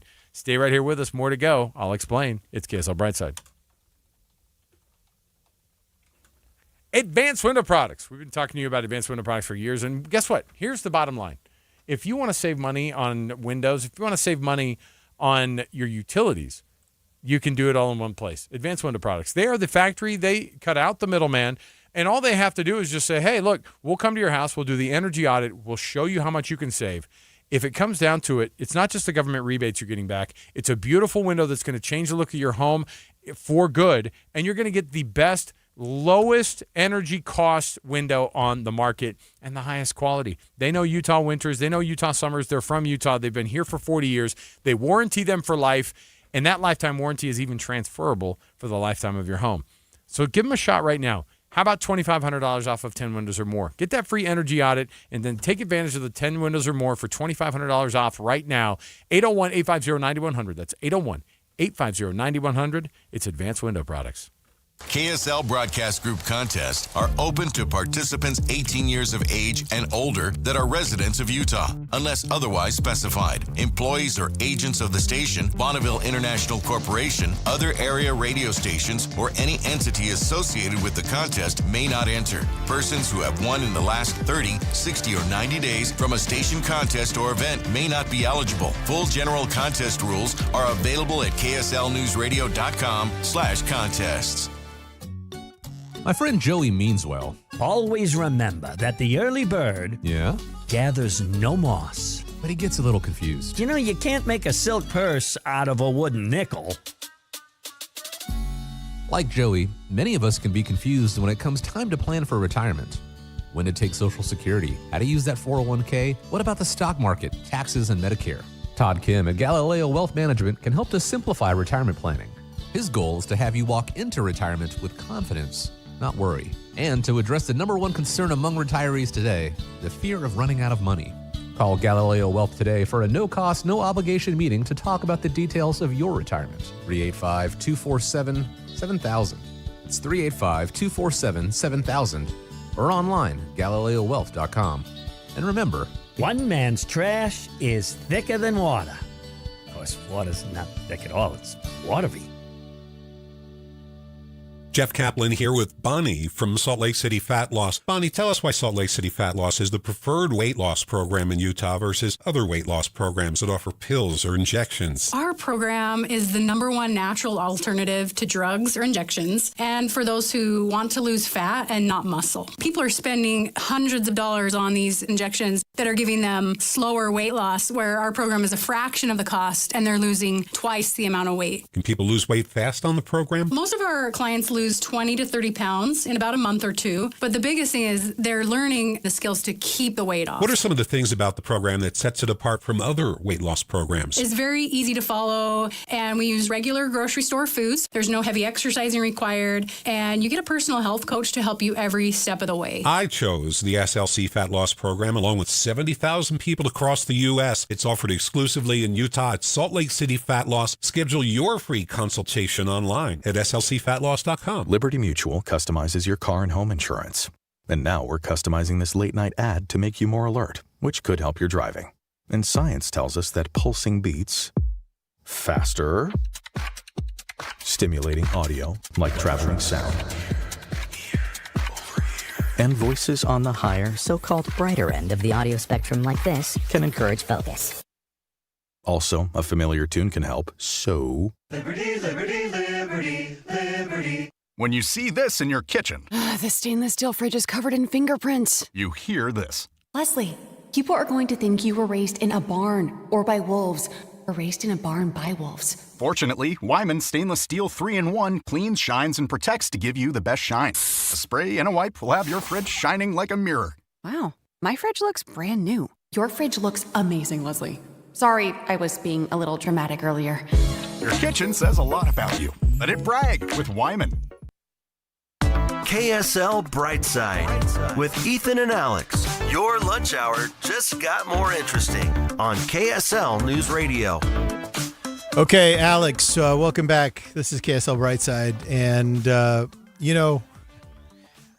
I know we don't do politics, but can I say something about what's happening in England? By the way, I just looked at Corey across the glass as soon as he said that. We both looked at each other and went, oh, please help us. So, I don't know where this is going, but I don't like it. No. Oh, I see Caitlin, too. She's holding her breath. So, no, this is happening in England. So, Nigel Farage is one of the major party leaders there of Reform UK. Former PM, right? So, he stepped down from his post to trigger a re-election in his district because he was hoping to kind of get some of those rivals off his back. Yeah. But the other main party candidates didn't bite. They didn't join the election. Instead, now he's facing this major party candidate is facing an election in his own district against this crazy group of candidates, including someone called Howling Laud Hope of the official Monster Raving Loony Party. Yeah. And Marcus White from the Everyone is Good Party. No, I'm sorry, from the Everyone is God Party. Oh, everyone is good and everyone is God is very different. Ethan. And I know it is. And then there's also one called Count Binface, which is a candidate. A garbage can, right? Who only appears wearing a crazy garbage can. It's a real person, though. It's a real person. And all of his public appearances are with a garbage bag over his head. That's And then Oscar he the wears Grouch. and then he wears this body armor. And he pretends to be from another planet, taking a special interest in the activities of humans. This is when third world countries look around and go, "You guys asked for democracy, you idiots." Anyway, I just wanted to point out that it's crazy everywhere. You know, What? I like that angle. Let's just enjoy our own brand of crazy. And It will, because if you do, you would show up at the. They go, "What do you guys have going on?" "I'm running against a gentleman named Count McBinface." Was it Mick or just Binface? Binface. Count Binface. Count Binface. How's the Duchess? How's the Countess? Isn't that amazing? And then they talk about his bag of music. His breath smells like garbage, doesn't it? I don't imagine that this is ever going to get any better. And by the way, what's great about this is the playing along or not playing along with his little political game that he's trying to play. It makes him look like a fool. Well, he's got to. I mean, what do you do? Well, you go to the debate is what you do. What do you do? You better go to that BBC debate. Do they do those like we do on CNN? I assume so. I assume they do. Now the gentleman, now the count with the garbage can face, Count Binface, will have time. 30 seconds to rebut. To rebut. Oh, I love it. That makes my day, actually. All right, Alex, we've got two parenting things to have happen. Oh, here. you know what that means? Typically, that means that I have a perfect print clip. So you know what I'm going to do? Give me 1 second here, and then I'm going to be able to play it because I'm going to find it right here, and here we go. You see them in your feed. The parents who do everything right. You could be one too by being ultra judgmental. Ethan and Alex welcome you to the Perfect Parent Club. All right, I call this meeting of the perfect parents to session, to order. And the honorable and perfect parent, Alex Geary, is presiding at our meeting today. Thank you so much. Okay, first on the agenda, a new trend online on social media. Why parents want a 1990s childhood back. Maybe you've seen this in a dozen different articles and 1,000 different social media posts. Parenting like it's 1996. Yeah, what's that mean? It means people are looking back at the 90s and saying, really, is this how we should be parenting? Now, basically, it falls into a couple of categories, and you could probably predict them. Number one is, in the 90s, we had fewer screens. Not that we had zero screens. We had video games. We had TV. But the one that mattered. And then things you could do on the TV. Right. The one that matters for the, I wish we weren't going this direction, though, is just the smartphone, right? And so we have families now that are cutting back on tablets, smartphones, video streaming, things like that, in an attempt to stop the digital burnout. We got to do that. And this is like it was in the 90s. Although it's not like we didn't watch TV. No, we watched a ton of TV. We talked about this. We had yesterday. amazing TV in the 90s. And by the way, we had Seinfeld, Friends, Frasier, dude, I just saw ER, this. NYPD Blue. By the way, they just did like this full thing. They asked like all the TV Writers of America Guild and blah, blah, blah. And what do you think the number one sitcom of all time would be if you were to rank it? Frasier. I think Frasier's great. I think that's a top 10 You don't in my think it's number one? I don't. No, I'm saying guess what other people picked as the number one sitcom of all time. Frasier. Not Frasier. But it is it's a 90s, but again, is it? It's not 90s. Friends. Can't be Friends. Don't say Friends. If you say Friends, no, is it really Friends? When the rain starts to fall. Look, I was there for both. I'm old enough that I saw both there for you as they aired, and Frasier was 1,000 times better than Friends. I agree. Really, Friends? I mean, it was fine. Friends was fine. I liked Friends. Friends was fine. Let's see here. Ben texted in, so all of my 5 friends huddled around a giant CRT monitor looking at GeoCity websites. Yeah, pretty much. That's what we're all going. That's what we're all going back to. Sheesh. So. Now, well, I'll tell you. Okay, so let me outline this. If you could really have something that you would have in the back pocket as a parent from the 90s that you wish it was that way, what would you do? Well, it's not so much a thing. I think the toys were way better, by the way. I have 3 other themes. What? So 1 is less screen time. Okay, less screen time. 2 is more outdoor freedom. Got it. Okay? Because you have fewer screens. So yeah, of course. You got your butt outside. And also fewer homes had air conditioning. That was a big part of summertime. But also we would just take our bikes, and our parents were cool with us going wherever. Now you run the fear of, I guess they let their kids ride their bikes over to the 7-Eleven. I'm telling you, when you don't have air conditioning, it changes your relationship with your house. It does, and it also it shows you what you can do. By the way, you are able to accomplish. You're still able to live and not die without AC. Number 3 is the value of boredom. Okay. Instead of trying to be, your kids' camp counselor, you can figure it out. And then 4, simpler entertainment, boards, games, physical books, analog routines, create kind of calmness and things like that. So there you go, parenting like it's the 90s. If you see that trend online, that's what that means. Bring back Hamburglar. Hey, we're going to come back. Speaking of McDonald's, there's a McDonald's story next hour. And even Wendy's. How are they going to change if they get sold to private equity? Stay with us right here on KSL Brightside. KSL FM Midvale. KSL Salt Lake City. From the KSL Common Spirit Health Studios, this is KSL News Radio. Utah's news, traffic, and weather station. Good afternoon, 2 o'clock at KSL News Radio. I'm Adam Small with a look at our top stories this hour. We're learning a driver is in critical condition after a metal pole fell from a pickup truck and broke through their windshield. Utah Highway Patrol says this happened in Provo Canyon earlier this week. They have not found the pickup involved and are asking anyone with information to give them a call. Beaver County has set up a self-serve sandbag station for homeowners living near the Cottonwood Fire burn scar as heavy rain poses the risk for more flash flooding. Beaver does have a kind of fill your own sandbag station available where residents in those low-lying areas such as the Grove area can come and fill their own sandbags. Skylar Stratford with the Utah Division of Emergency Management says the sandbag station is at 915 East, 600 North in Beaver. Officials are especially watching the Grove area closely today, which has already seen flooding and evacuations this summer. Our top national story this hour from ABC News. Cleanup is well underway in Indiana after a string of deadly storms. Indiana Governor Mike Braun says he's approved a statewide emergency disaster declaration. We've got the National Guard involved up in the northwest because of all the debris, trees down everywhere. Here, there'll be a Black Hawk helicopter. Stay on call because sadly the forecast says we could get 2 to 4 more inches down here. Officials say the storms led to hundreds of thousands of power outages and wide trail of damage across the entire state. Taking a look at your money at this moment, the Dow is currently up 69 points, the S&P is up 50, the NASDAQ is up 214. Coming up, more cooler weather and rain for the next couple of days at least. KSL weather is next. KSL News Time, 2:01.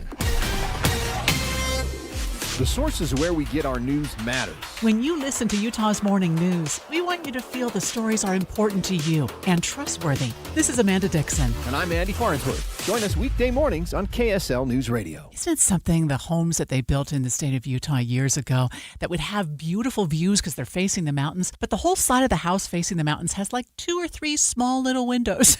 And I think, why don't you want to see that magnificent view? We can fix that. Peach Windows and Doors. Peach Windows and Doors can put in larger windows that will bring in more of the beauty of the view outside your home. It'll make your home feel so much newer and more beautiful just changing out those windows with custom windows. Of course, it will help your energy bills because they can do triple pane windows that are so much more energy efficient. But you know, one thing people don't realize is how much it cuts back on noise. Do you hear every car, every lawnmower, every dog barking? You'll be blown away at how much quieter and more peaceful it is inside your home once you get new windows from Peach Windows and Doors. They even have payment options that'll make your project happen sooner rather than later. I recommend stopping by the showroom because you can really see all the options at 2940 South 3rd West or go online to peachwindowsanddoors.com. Oh, ouch! Oh, my back is killing me. Is this you when you get in and out of your truck bed as you work from your truck or van? Reaching up for tools, equipment, materials, ladders, and heavier items? There is a better way. a safer way. And Jordan Camper at 7000 South State in Midvale has the solutions, such as drop-down ladder racks that lower ladders to the side of your vehicle for safe and easy loading and unloading to prevent back injuries and keep your business efficient. Instead of climbing up or on your knees to get stuff out of your truck bed, we feature slide-out truck beds that come to you. At Jordan Camper, we carry lots of step-up bars, easier to get into higher vehicles, and rear door steps for vans. Family-owned and operated for 5 generations, Jordan Camper is Utah's longest-operated truck top and accessory shop. We have a great showroom. Come into 7000 South State in Midvale and check us out. JordanCamper.com. Summer gave us vacations, backyard cookouts, afternoons by the pool, and memories we'll be talking about for years. But it also gave our homes muddy footprints, food spills, pet accidents, everything that comes with a summer well lived. Before everyone settles back into school and busy fall routines, give your home the summer send-off it deserves with Zero-Res carpet and air ducts cleaning. Using patented technology instead of sticky soaps or harsh chemicals, Zero-Res cleans carpets and air ducts the right way. That means carpets stay cleaner longer, dry in hours instead of days, and it's safe for kids, pets, and your HVAC system. Upgrade your 3-room special for free. You get a 4th room clean for free with your 3-room special when you use code UPGRADE. You'll also get 20% off air duct cleaning with code DUCT20. Keep the summer memories. Get rid of the summer messes with Zero-Res. Call 866-ZERO-RES or visit zerores.com. Spelled the same forwards or backwards. Zero-Res is the right way to clean. Time for traffic and weather together, which is brought to you by UCCU. Auto loan rates as low as 4.74% APR. Here's Cormac Bone. We do have a crash on southbound I-15 in Layton, just before Layton Parkway.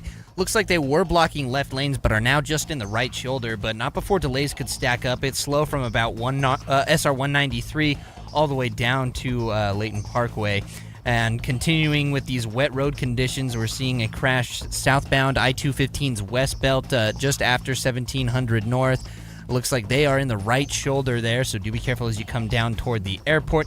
And both directions of the 201 freeway seeing some heavier traffic from Bangerter Highway over to I-215's west belt in the rainy conditions. Make your summer plans more rewarding with double points on gas and groceries using your rewards visa from Cyprus Credit Union. Learn more at cypruscu.com. Cormac Bone in the KSL Traffic Center. Got a flash flood watch down in most of southern Utah right now as monsoonal rains rain down there, and we are going to see some more rain and thunderstorms up here as well. Here in Salt Lake City, look for a high of 81 degrees today, just 82 tomorrow. It's going to be hopefully the coolest 2 days of the next 7. Highs return to the mid-80s by Saturday. We're back up to 90 come Monday. Right now it's 68 degrees and rain and thunderstorms starting to fall more in the area around Broadcast House in Salt Lake City. I'm Adam Small from the KSL Common Spirit Health Studios. Listen online at kslnewsradio.com. We're Utah's news, traffic, and weather station. KSL Brightside with Ethan Miller. And you're sure management's okay with this? And Alex Keary. I thought you cleared it with them. This is KSL Brightside on KSL News Radio. All right, so the show's fallen down a weird rabbit hole. Welcome back, by the way. This is KSL Brightside. I'm Ethan What's Miller wrong here with Alex that? Keary. Can we just go with what the attitude of the people is? Okay? We got a text that says, is that garbage can candidate in the UK in the same party as the guy here in the USA that wears a rubber boot on his head and wants to give everyone a pony? So I Googled rubber boot candidate pony, and it came up. So there really is a guy.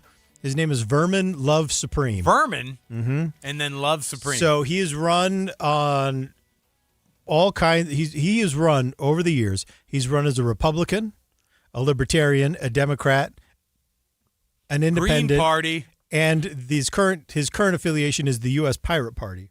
Oh, boy. So he is known for wearing a boot as a hat. Yeah. And carrying a large toothbrush. He has said that if elected president of the United States, he will pass a law requiring people to brush their teeth. Hey, no problem. He has campaigned on a platform of zombie apocalypse awareness and time travel research and promised a free pony for every American. So, I mean, all this seems as reasonable as anything else. I don't hate this guy at all. Platform sounds solid. Yeah. Here is another text. Hi, Ethan and Alex. Enjoying your show today. Could you give a shout out to all us lefties today? August 13th is International Left-Handed Day. Oh. Thanks and keep up the great work. That's from Troy. So, yeah, cool. Congrats to all the left-handeds. You and Ned Flanders and everyone else. You know that I moonlight as a lefty. Oh, that's right. When you throw left-handed. I throw left-handed. That's right. Isn't it dumb?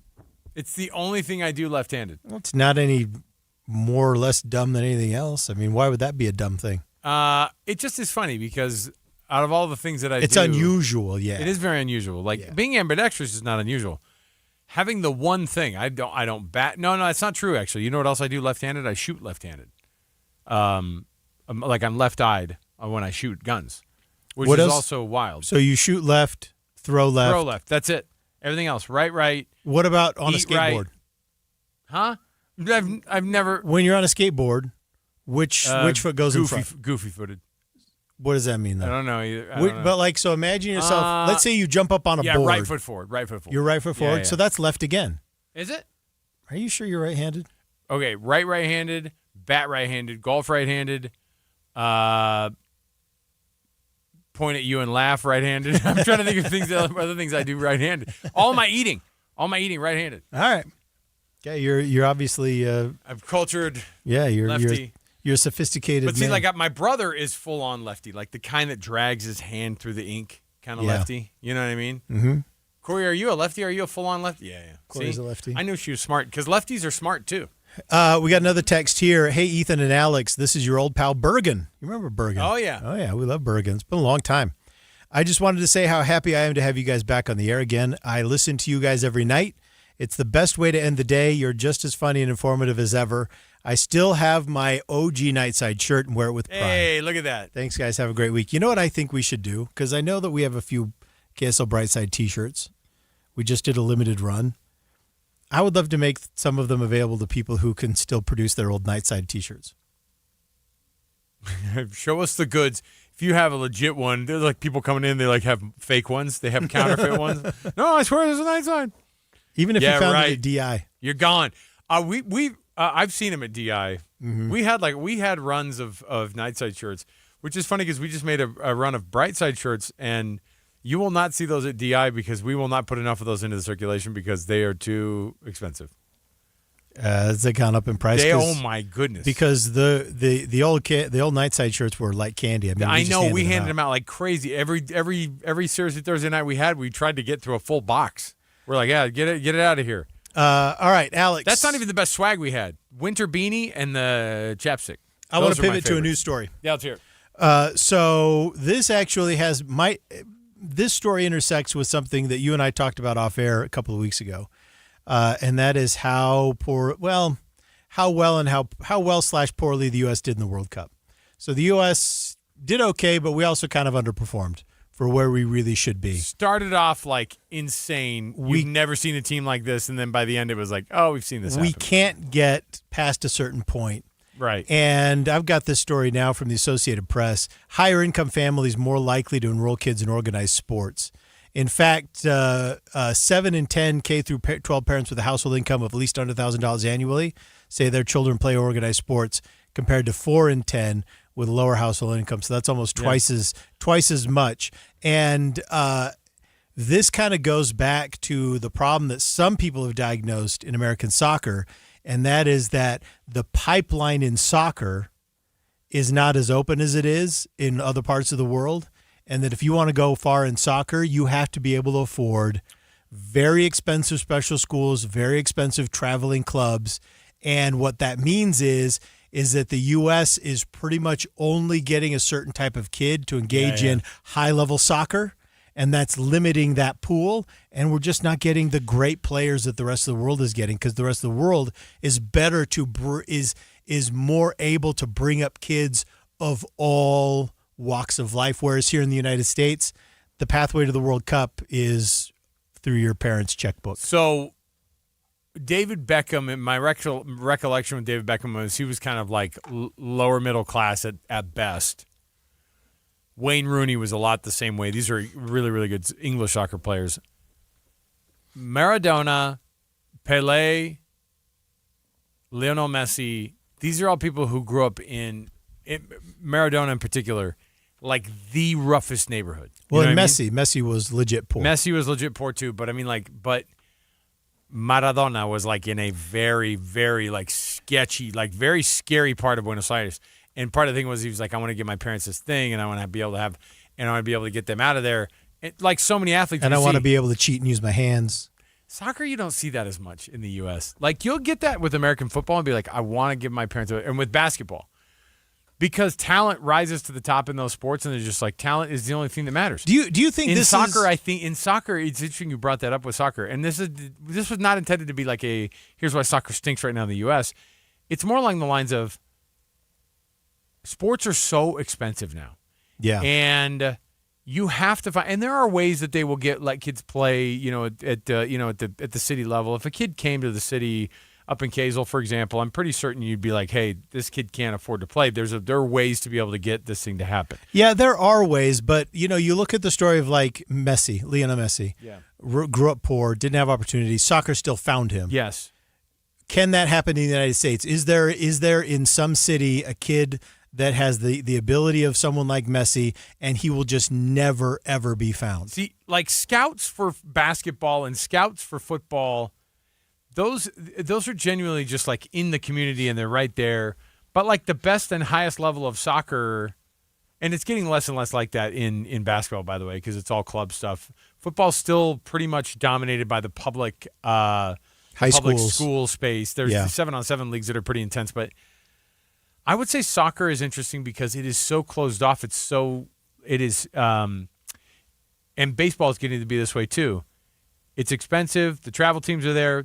It's the only thing those kids do, and it's such a small group that the reality is that kid's really, really good inside that group, but you never knew how good this person would be over here because they didn't even get close to being able to afford to be able to play. And so the entry fee was way too much for them. They never even did it. Yeah. Guys like Lionel Messi or Maradona, they're playing inside their city, and it's so unavoidable to go, they're better than everyone right here. They're better than everyone in the group that's even past that. They're better than everybody in that group. It just keeps going up and up and up and up. And scouts just go, well, I want that raw talent. Give me that. And the reality is in baseball, like really, really expensive travel baseball. And soccer, and soccer, are you getting the best talent, or are you getting just the person who was able to pay enough money for long enough, and they're the best inside that group? And does that make them actually very good? Yeah. Well, and they might be great, but when you get to the World Cup level, you can't just be great. I mean, this is this is nope. I mean, obviously you will get, as we've seen, you will get run down by other countries so quickly it doesn't even matter. Your head will spin. Yeah. And so, all right, Millard, I will say this, and you could tell me if sports have gone up in your town. Like I remember spending $40 to sign up for rec football in Texas when I was a kid. I remember it was $40, and that got you everything. And now everything is very different because it's $400 just to even like sniff. Did I ever tell you how I learned to ski? No. It was the Utah Learn to Ski program. It was done with Gart Sports. Oh yeah, I remember Gart Sports. Oh yeah. I got 3 group lessons. This was at Park City. Yeah. I got 3 group lessons.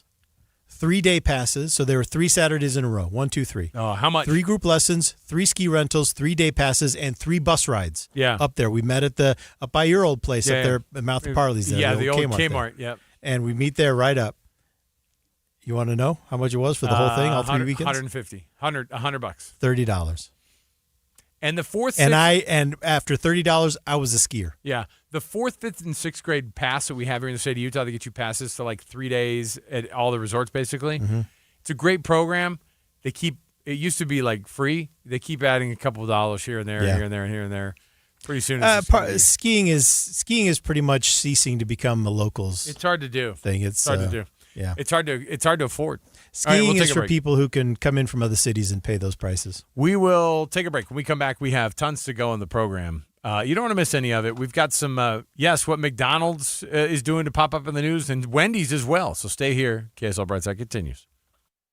KSL Brightside, we've been doing a lot this summer to bring attention to and to support Utah's search and rescue teams. We have them in every county, all up and down the entire state, and they do such an amazing job. And we've got a special guest in studio, and just as I introduce him, though, I want to encourage everyone to go to rescue.utah.gov, because if you take your family out into the public lands, if you love camping and you love fishing and you love hunting, snowmobile, hiking, then you need to get yourself a Utah Search and Rescue Assistance card. It's $25 for an individual, $35 for a family, and you can make sure that, you know what, if you ever need help, you know that you've already done something to support these guys, and you can make that call with a clean conscience. And we're joined right now by Sheriff Chad Jensen of the Cache County Sheriff. And Sheriff Jensen, you know, every search and rescue team up and down the state, they are tied at the hip with the sheriff. The sheriff really kind of directs that work, oversees it. And I know one of the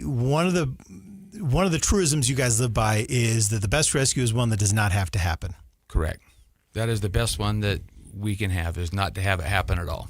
And how do you I'm sorry, Alex, how do you encourage your families to take responsibility in these moments? I think we certainly want all the families and kids and everybody to enjoy the outdoors. We live in a beautiful state, and it deserves to be explored. There's some simple things. Let somebody know where you're going to be. Let somebody know where you're going to park. Let somebody know what time you expect to be home. If a rescue needs to happen or search and rescue needs to be there, it's better to do it at 5 o'clock in the afternoon than 4 o'clock in the morning. Yeah. Well, Sheriff Jensen's trying to do what everybody else is in the state, which is trying to help people understand a little bit that this is 100% volunteer. Search and rescue is 100% volunteer. He is obviously overseeing a team of people that go out there that they're asking to go help out with massive certifications, tons of equipment of their own, all those things. Yeah. And that doesn't come cheap across the state of Utah. In fact, the state of Utah, that's why we're asking people to go out. Look for that Utah Search and Rescue Assistance card. Just go to rescue.utah.gov. All the dollars that get donated there are just for that basic needs across the search and rescue front for the state of Utah in all of these different districts, including the folks up in Cache County. But Sheriff, we're going to chat with you the rest of the day. We appreciate you coming in. Thanks for hanging out with us. Thanks for having us. Absolutely. Rescue.utah.gov. Go check out how to get one of these cards for yourself. How much it costs is right there. Easy $25 or $35 donation annually. It's awesome. And you can make that donation right there. Rescue.utah.gov.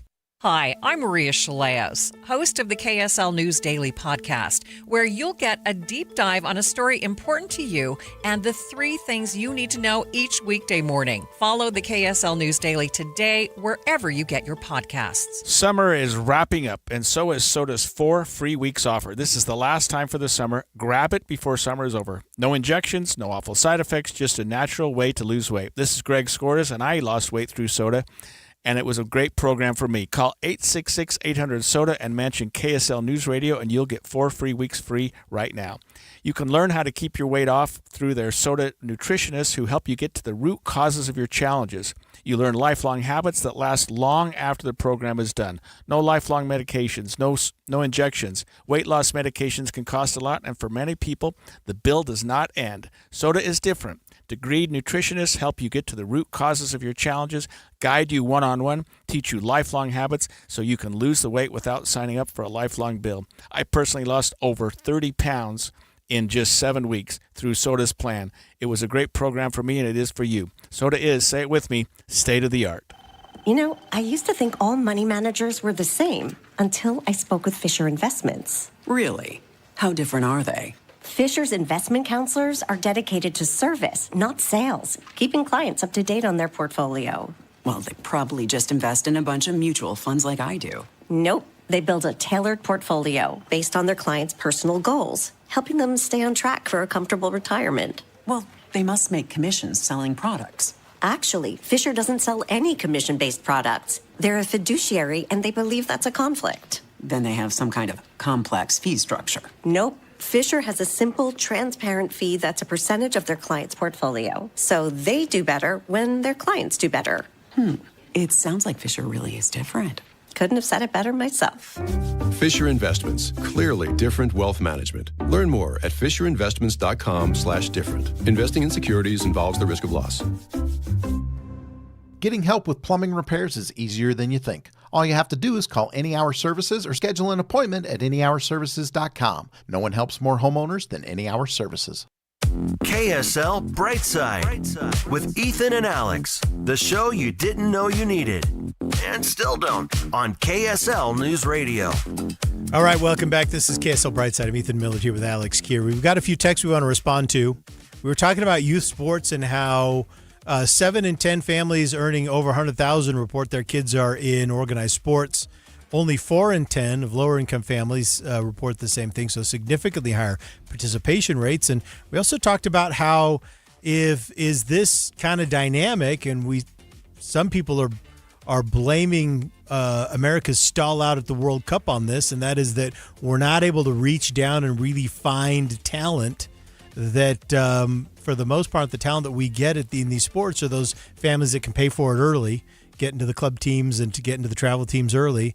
And they might be great players, but we're not casting a broad enough net to really compete on the global stage. And I think that's an interesting question. We got a few texts coming in response. One says hockey groups are buying up local rinks to force kids to play in their club teams. I have heard that more and more of youth hockey is getting shunted that way. Another problem with getting lower income youth into sports is some parents work and just can't get kids to practice in games. And yes, I know that dynamic very, very well.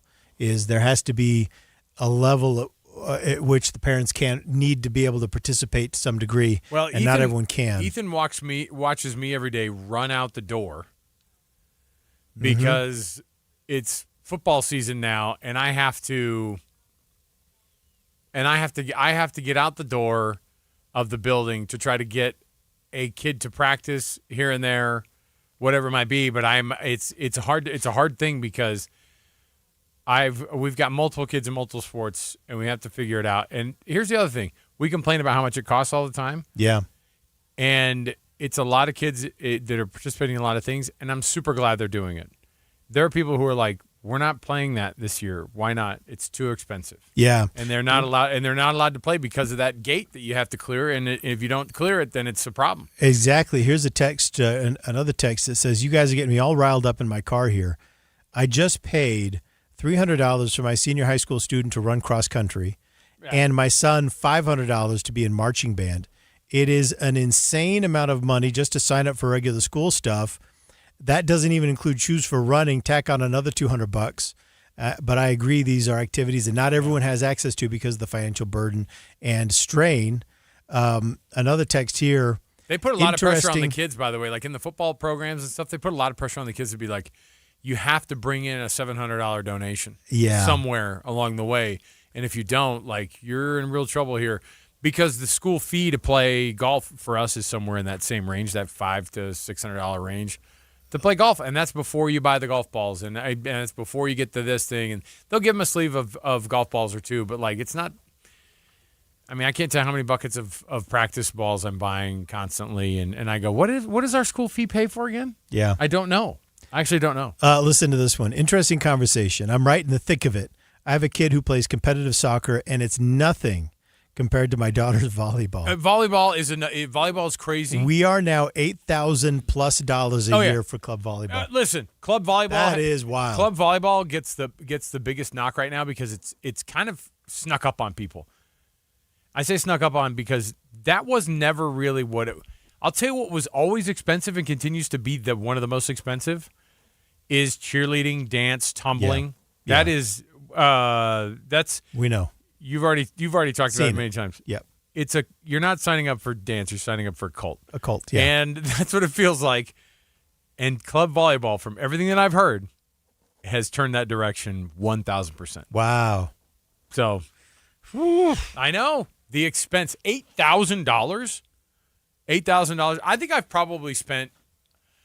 I've spent definitely low 5 figures for golf just this year. Isn't that amazing? For my son's stuff. Yeah. I think it's probably closer to 5,000 this year. Not on equipment at all, by the way. Yeah. This is just to sign up for these. So low four figures. Yeah. It's just to sign up for these. Not 5 figures. Yeah. Low I'd be four. really impressed. It's 6 figures. I won the Powerball. Everybody gets a new golf ball every swing.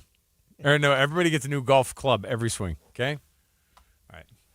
All All right, what do we got here? Hold on. We got to take a break. We talked about that for so long. My computer actually switched off. Listen, that's how long it's been since fine. I looked at the rundown. It's fine because we got to get to it here because we got news, traffic, and weather at the bottom of the hour. We're talking to the search and rescue folks, all of it, all together. You know, isn't that search and rescue the coolest thing? It is. It is. And by the way, this is what you ought to do: go to rescue.utah.gov and get yourself a Utah search and rescue card. Yes. It's a small donation such for a good thing huge cost. Yeah. So let's take a break. We'll come back. We've got more news, traffic, and weather here at the bottom. And stay right here. It's KSL Brightside. Okay, listen up, everybody. If you love to take your family out and recreate in Utah's outdoors, you need to go today to rescue.utah.gov and get yourself a Utah Search and Rescue Assistance Card. Now, what this is it's $25 for an individual for the card or $35 for a family for the card. And this just means that you put a little money in the kitty. And if something ever happens where you need to call for some help, you know, hey, I already did my part. So when these guys come out to get you, you can have a clear conscience. We've got Sheriff Chad Jensen with Cache County Sheriff with us. And Sheriff, one of the things we've learned in talking with so many search and rescue volunteers and sheriffs across the state is these individual search and rescue volunteers are not just committing their time. Sometimes there's a lot of personal financial commitment as well. Correct. Every search and rescue member comes with their own personal vehicles, four-wheelers, side-by-side, snowmobiles. Some agencies, through donations and through other means, can provide some of that equipment, but they are 100% volunteer their time and about almost 100% volunteer all their own personal equipment to go out on these calls and serve the public. So you guys, the sheriffs, like we've talked about before, the sheriffs oversee every one of these in every county. That's the state mandate, right? And so you've got like the regular law enforcement and stuff, and then you have these search and rescue guys who you're trying to put your hand on their shoulder going, we're trying to get as much funding-wise for you guys as we can because I don't know how many all-volunteer groups that you're operating inside your department, but I would imagine that that's one of the bigger ones with the bigger expenses, and it's obviously for a good cause. Oh, absolutely. Search and Rescue is the biggest volunteer organization in, I think, any sheriff's office as it deals with the public. We have 50 volunteers in our agency, and they've been, on average, there close to 20 years. Just in my agency alone, 22,000 hours a year just in time, let alone the hundreds of thousands of dollars of personal equipment that they're bringing to every one of these rescues that my agency does, and that's standard across the state. I was going to say this is not an ask for us to like. We're not saying, hey, you need to start paying these volunteers or give them a bonus. This is when we tell people to go to rescue.utah.gov, we're asking people to donate so that they can actually just chip into that baseline, the cost across the state for search and rescue across all of these different agencies. Make sure you do that. Rescue.utah.gov. Get yourself a Utah Search and Rescue Assistance Card. $25 for an individual, $35 for a family. And that way you know that if, heaven forbid, you need to call for help, you know that you've already done your part and that you're back there, you're backing up these teams, and when they show up, they're rescuing a friend, and it's you. So make sure you go there, rescue.utah.gov. They'll show up for everybody. They'll show up for anybody, but do your part. Let's all do it. Rescue.utah.gov.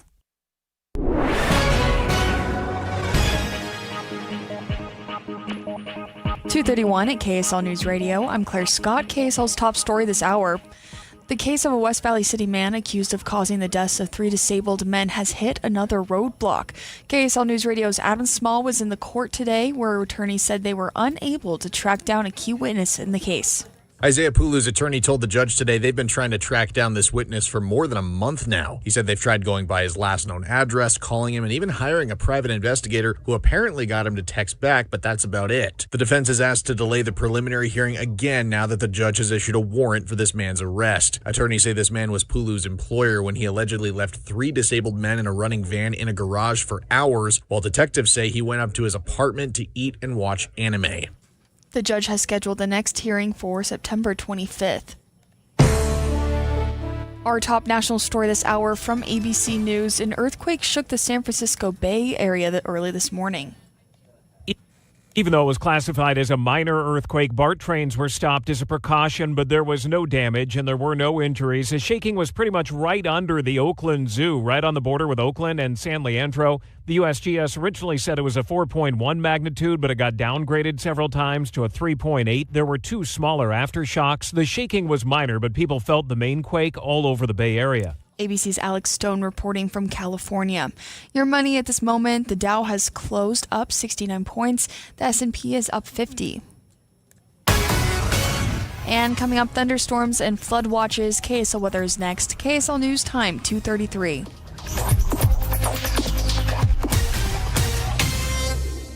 Mornings are for recharging. And they're for starting your day right. We volunteer to join you in the car. Get news and weather at 102.7 FM during the most important part of your day. Andy and Amanda, each morning between 5 and 9 on KSL News Radio. This is a special alert to all Americans who own a vehicle with less than 200,000 miles with an auto warranty about to expire or with no warranty coverage at all. Due to a decline in the economy, CarShield is announcing a low-cost month-to-month vehicle protection plan that is now available to the public to save any driver out-of-pocket expenses on future auto repairs. Call now to find out how you can pay almost nothing for covered auto repairs. Yes, you heard that correctly. Pay almost nothing for covered auto repairs. An open phone line has been established for all drivers to call for a free quick quote. Call 800-292-4541 now. Drivers who are covered will not have to pay for covered repairs again. This protection plan is at an all-time low. Additionally, drivers who activate this vehicle protection today will also receive free roadside assistance, free towing, and car rental options at no additional cost. Call us for your free quick quote today. 800-292-4541. That's 800-292-4541. What do you have to lose? Call 800-292-4541. Again, 800-292-4541. Traffic and weather together brought to you by UCCU. You deserve to love where you bank. Here's Cormac Bone. Wet roads causing some issues in the Salt Lake Valley. Westbound I-80 pretty slow approaching 700 East due to a crash, and they are blocking 2 right lanes. You can still get off at 700 East, but you got to get onto that on-ramp a little later than you usually would. And southbound I-215's westbound very slow from 1700 North all the way down to I-80, where there is also a crash there. Looks like they've moved those vehicles away, but that right lane is still blocked. Southbound I-15 in Layton also very, very slow with the crash as you come down from Antelope Drive toward Layton Parkway. The crash there has cleared out of the lanes, but is still in that right shoulder and adding to those heavy delays. I'm Cormac Bone in the KSL Traffic Center. We're seeing rain and lightning pass through the Salt Lake Valley right now. Scattered thunderstorms and monsoonal moisture is expected all over the state today and tomorrow, with flood watches in southern Utah near wildfire burn scars. Right now, it is 70 degrees with light rain. I'm Claire Scott from the KSL Common Spirit Health Studios. Listen online at kslnewsradio.com or Utah's news, traffic, and weather station. KSL Brightside with Ethan Miller. Do they not have enough of us recorded already? They could just do this in AI. And Alex Keary. We're not even real. This entire show is just a hologram. This is KSL Brightside on KSL News Radio. Welcome back. This is KSL Brightside. I'm Ethan Miller here with Alex Keary. And boy, we just had a gully washer pass through downtown. I mean, just dumping all kinds of rain. It didn't last like 2 minutes. It lasted like 15 or 20. And then it's gone. It's still kind of coming down. Still coming down? Yeah, look at the sidewalk. This is the kind of stuff. This is the kind of stuff I love. Do you? Oh, Ethan's over here lamenting the heck out of it. I don't like the rainstorms. Yes, he hates. Do you know how many acre feet of water we need in Salt Lake City, dude? Before we can start feeling good about ourselves again. Yeah. Your self-esteem needs to be down here, and it should just coordinate itself with the lake level. Okay? You need to feel bad about yourself while the lake is low. Not until the lake is high enough can you feel good about yourself. I know we need the moisture.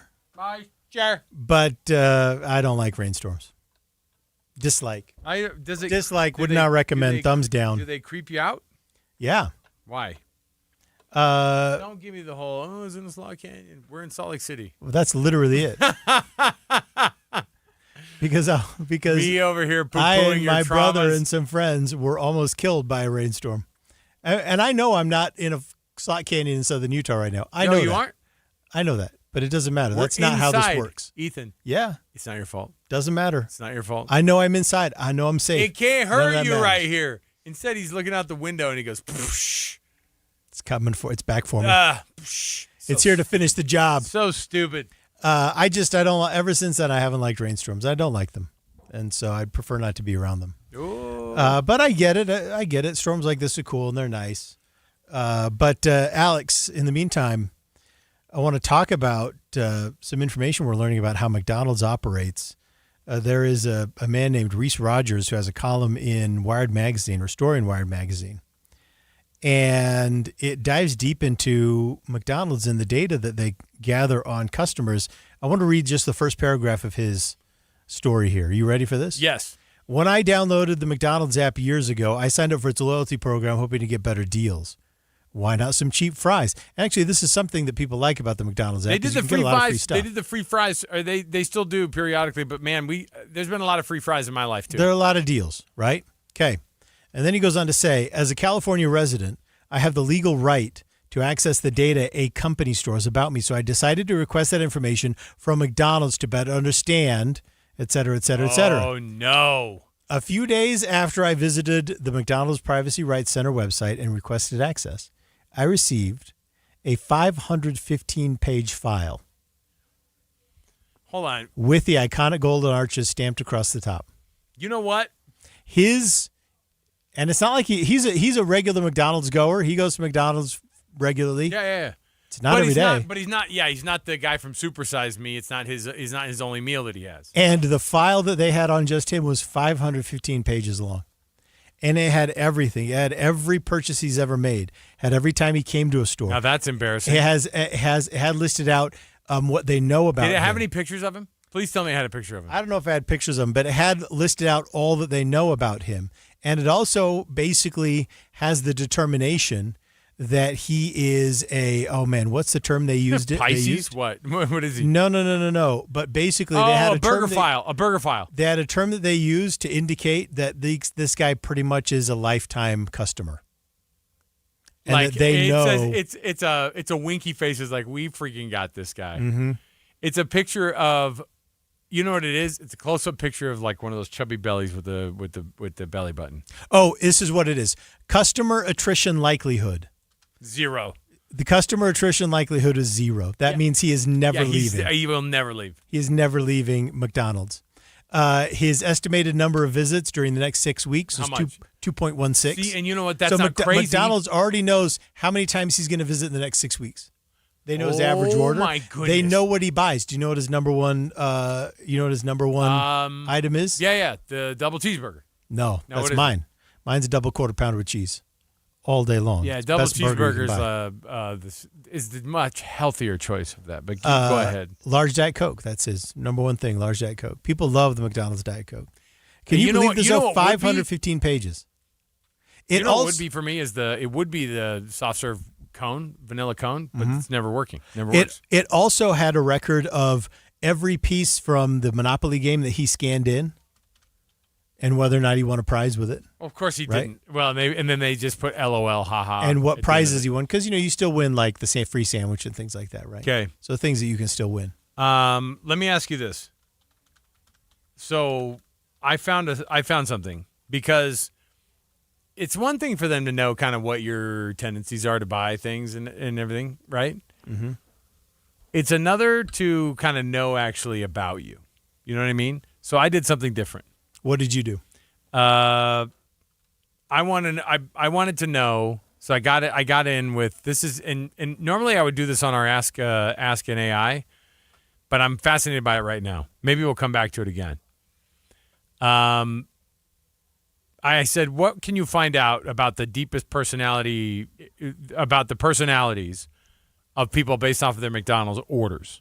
Okay. Give me a profile on people based off of their McDonald's orders. Okay.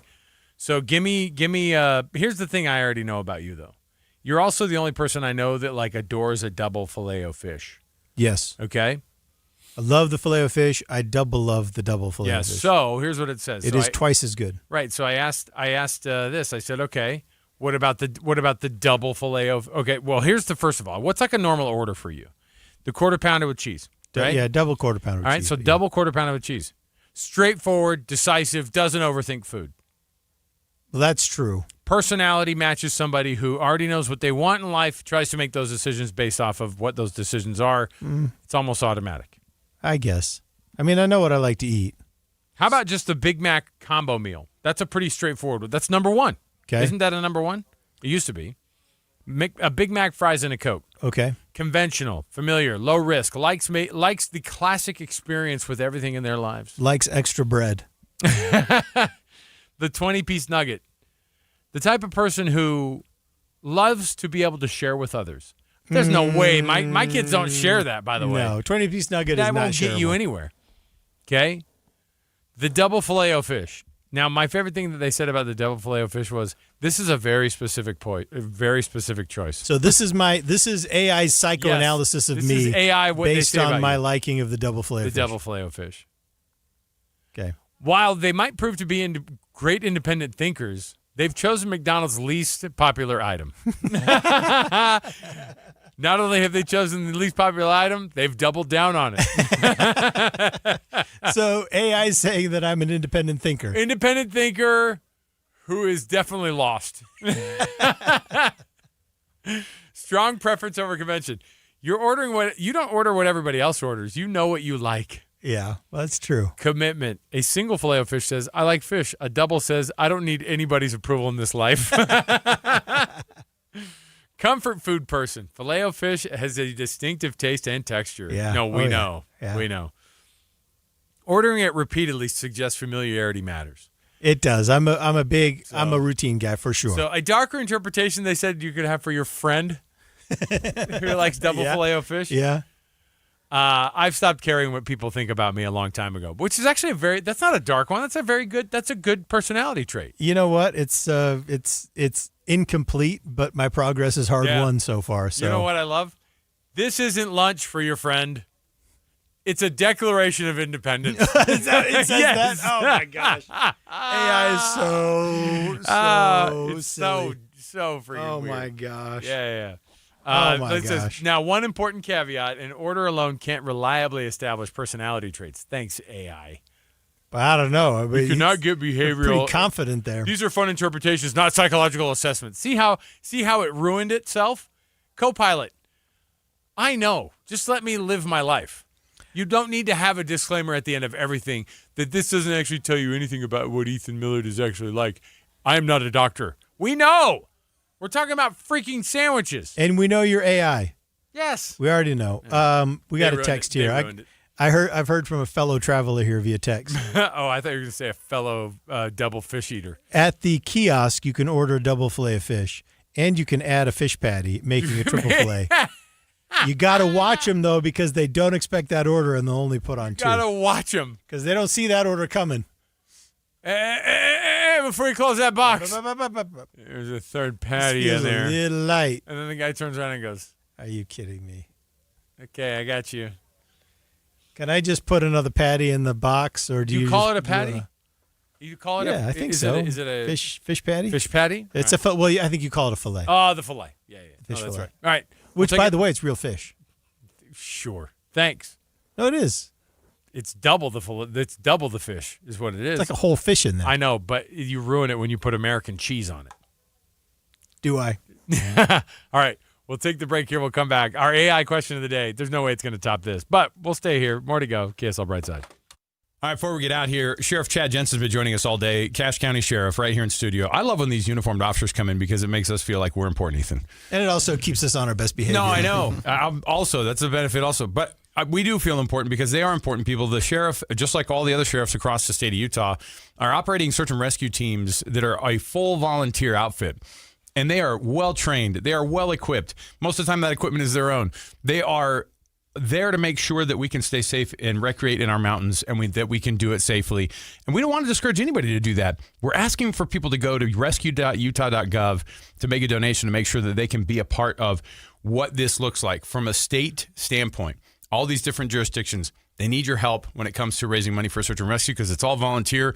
That equipment's not cheap. Sheriff, you're dealing with this on a daily basis. Up in Cache County, whether it's a rescue or whether it's just a big rescue or a small one, good outcomes, bad outcomes, your guys are there, your guys and gals are there every day, and they don't miss. And that's something that is important for people to understand. Every single day. Doesn't matter what it is, a big or small, 50 search and rescue members will be paged, and 30 to 50 of them will show up every single time. And you know, it's amazing. So before we really got to know this, I kind of imagined that, just guys in trucks up there beating the bushes with sticks looking for people, but that's not the case. Your search and rescue team have very specific qualifications. They're highly trained in things like swiftwater rescue, highly trained in rope rescues and high elevation rescues, highly trained in first aid and stabilizing people who are sometimes very seriously injured. These are volunteers, but they are operating on a professional level. Oh, 100%. They're the most professional rescue operations anywhere in the country, and it's all on a volunteer basis. Yeah. Their certifications are on their own time. Their work is their own time. Their equipment is their own stuff. Yeah. In your area up in Cache Valley, what's the number one type of rescue you've got to do? Is it winter, summer? What's the scenario? Winter for us in Cache Valley, snowmobile rescue crashes and rescues are the most, because it covers such a wide span. Search and rescue doesn't have to be in Cache. We connect to another state. Yeah. Wow. We're in Idaho. We're in Weaver County. We're in Rich County. Nobody knows where the crash is, but search and rescue from every one of those agencies are going to show up, and they're going to find where that person's at. It's one thing for Summit safely. County and Wasatch County to get along, but Idaho and Utah, they got to come together too on these searches too. Well, I would imagine you got to have a good relationship with those guys. There's a magic line up on the ridge line that says, right now you're in Utah and right now you're in Idaho. But it doesn't matter, because our search and rescue members would drive to Wyoming on their snowmobiles. So we got to save them. took. They got to save everybody, and they're going to, and they need your help when it comes to the donation side of things. Rescue.utah.gov. You can get this Utah Search and Rescue Assistance Card, which of course we've been pushing this year so that people can understand. By the way, it's not an insurance card. It's a donation to be able to help the search and rescue.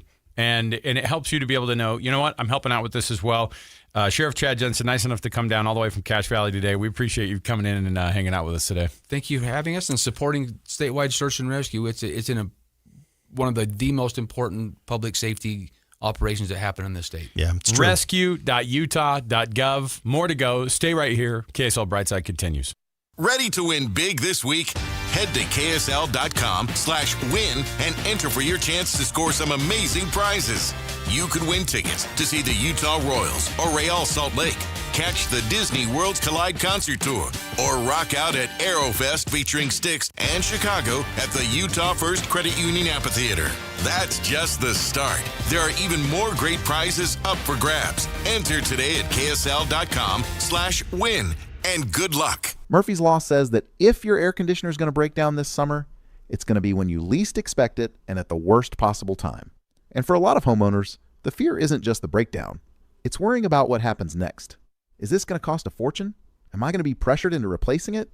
Can somebody just help me figure out what's wrong? At Any Hour Services, that's exactly what we're here for. Maybe your system just needs maintenance to help prevent breakdowns before they happen. Maybe a part failed and a simple repair gets you back up and running quickly. Or maybe your system's getting older, repairs are adding up, and you think replacing it makes more sense. Whatever the situation, we'll walk you through your options, answer your questions, and make sure you have the information you need to make the decision that's right for your home and your budget. Maintenance, repair, or replacement, you choose what's right for you. That's how Any Hour Services works. Options, not pressure. Call Any Hour Services next time you need help with your air conditioner. Google Any Hour Services or schedule online at anyhourservices.com. No one helps more homeowners than Any Hour Services. KSL Brightside with Ethan and Alex. The news just keeps getting weirder on KSL News Radio. All right, welcome back. This is the final segment of KSL Brightside. I'm Ethan Millard here with Alex Keary. And Alex, Wendy's stock this week popped pretty well.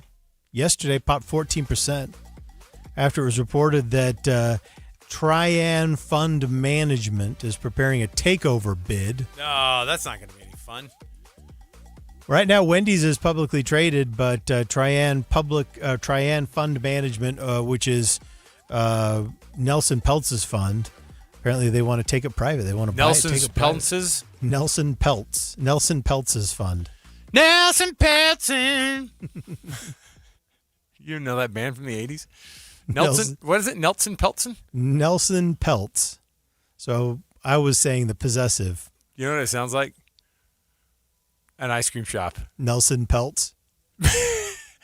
And that's why I only get the best cookies and cream ice cream from Nelson Peltzin. Frozen yogurt. Nelson Peltz's Froyo. You know what? It sounds like they're selling ice cream and beaver pelts back on the plains. It's Nelson's Pelts. So they want in on Wendy's. This comes after Wendy's reported its sixth straight quarter of same-store sales declines. They're just getting beat up left and right, especially with Burger King surging this year after they fired the king and made everyone the king, which that's going to go great, making everyone the king. Nevertheless, though, Burger King is overtaking Wendy's as the second largest Burger King of the U.S. by sales. And but you know what? I love Wendy's. I love a good Wendy's burger. Nothing wrong with Wendy's. So I'm sad they're kind of struggling. Well, that's the thing is like I can't tell you how many people I know that have said, man, they've fallen off. You know what I mean? Oh, they've fallen off. Wendy's has fallen off. The thing is, I don't know of any moment where a private equity firm bought out any kind of food chain or a restaurant and everyone went, now they finally made it good again. You know what I mean? The only thing that I will say that has happened recently was all of those the retro Pizza Huts. But we haven't been able to see like a real effect. We haven't really seen it, yeah. And that was a product of, hey, you guys, let's try to get something going here on this front with this. I feel like Wendy's should have stuck with its classic burgers, though. I do think that one of the problems that Wendy's had is that their menu's gotten kind of confused and muddled with just all the different options that they've got. Really? Just never more muddled than when they were rolling hard with the baked potato bar. Oh, remember that whole amazing. thing? Yeah, baked potato bar. But the baked potato bar was phenomenal. But their classic burgers are classic. Once they started getting into like the pretzel buns, smoky, brioche, whatever, and I'm like, you know what kills a good burger for me are all the wacky sauces, the wackadoo sauces. Is it? It's too many. I'm like, why does it need to be so weird? Wendy's burgers have always been good, just like the classic. I know. The Big Bacon Classic. The Big Bacon Classic. Big Bacon Classic, but also like I would take a Dave's Double in its heyday over a quarter pounder with cheese all freaking day. Yeah. Well, apparently Trian Partners was considering taking over Wendy's in 2022, but they decided against it. The firm already owns 7.85% stake in Wendy's. Peltz himself has Nelson Peltz's. He himself has a 16.24% interest, according to regulatory filings from February. Okay. And they think that Wendy's is undervalued. They think it's been driven into the ground. They think that they can buy it, rescue it, sell it again. I'll tell you what they could also do. Go back to their old fries. I think when they went to the fries, they had like the skins on them. "Quote unquote" natural cut. Yeah. Alex Brown, do we have a AI question of the day? Let's do it. Let's jump in right here with it. When Google just isn't enough and thinking for yourself is just too hard, here's your AI question of the day. Okay. I asked a very specific question of AI today. Got into Copilot and asked him this. Give me a solid 100-year timeline for Wendy's restaurant. Okay. 100 years. 100-year snapshot. What's it going to look like? It's such a good question, Alex. I love that you're thinking about hamburgers. No, it's not that. 26 to 2030. 2026 to 2030. So right now. It's survival turnaround mode, baby. Yeah. Okay? Mm-hmm. Wendy's has to get bought and taken private. There's about a 75% chance that the company changes ownership in the next few years. The Pelt situation, I can't get over it. Yeah. Makes that particularly plausible right now. The new owners will likely, in the next 10 years, go back to the old fries. lose the natural cut fry for Ethan Millard's sake in Salt Lake City, Utah. They heard you. They heard you. Close hundreds of weak restaurants. Okay. Yeah, well, you can see that coming. Yeah. Remodel the best locations. What does the best locations mean? And when you remodel a Wendy's, the heyday of Wendy's remodels were like a beige brown you gotta color. Go back. You don't need that. I think you do. I think you got to go back. So lots of maroon booths. Yep. And brown tiles. That chair that had the metal back that had like kind of the and it swiveled. You remember? Swiveled. You want to know what I remember from Wendy's restaurants in my childhood? The potato bar. Ashtrays. Because I remember Hey, them. bring them back. I remember them because they were just little disposable ashtrays. Yep. They were those little metal they were like those like thin metal ones. I remember because my dad would always grab a couple to mix his paints in. They made really good little. Sure he did. And he'd have them on his next to his easel.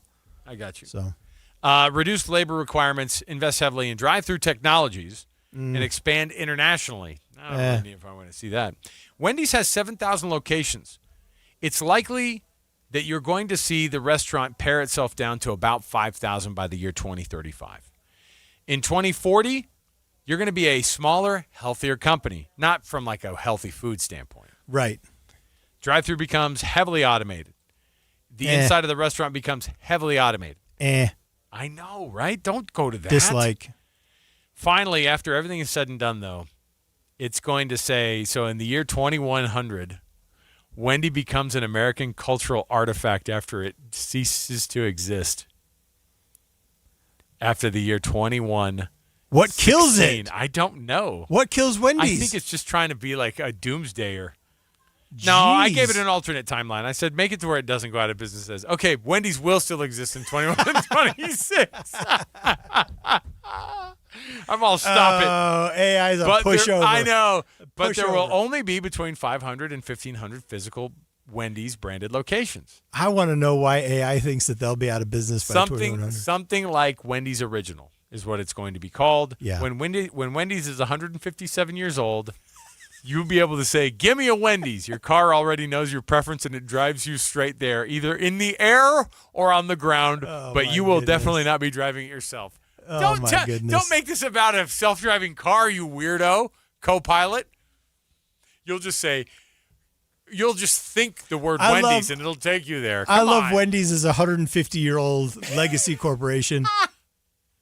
It's going to be closed by then. We'll make it to where it doesn't. You're right, it doesn't. It's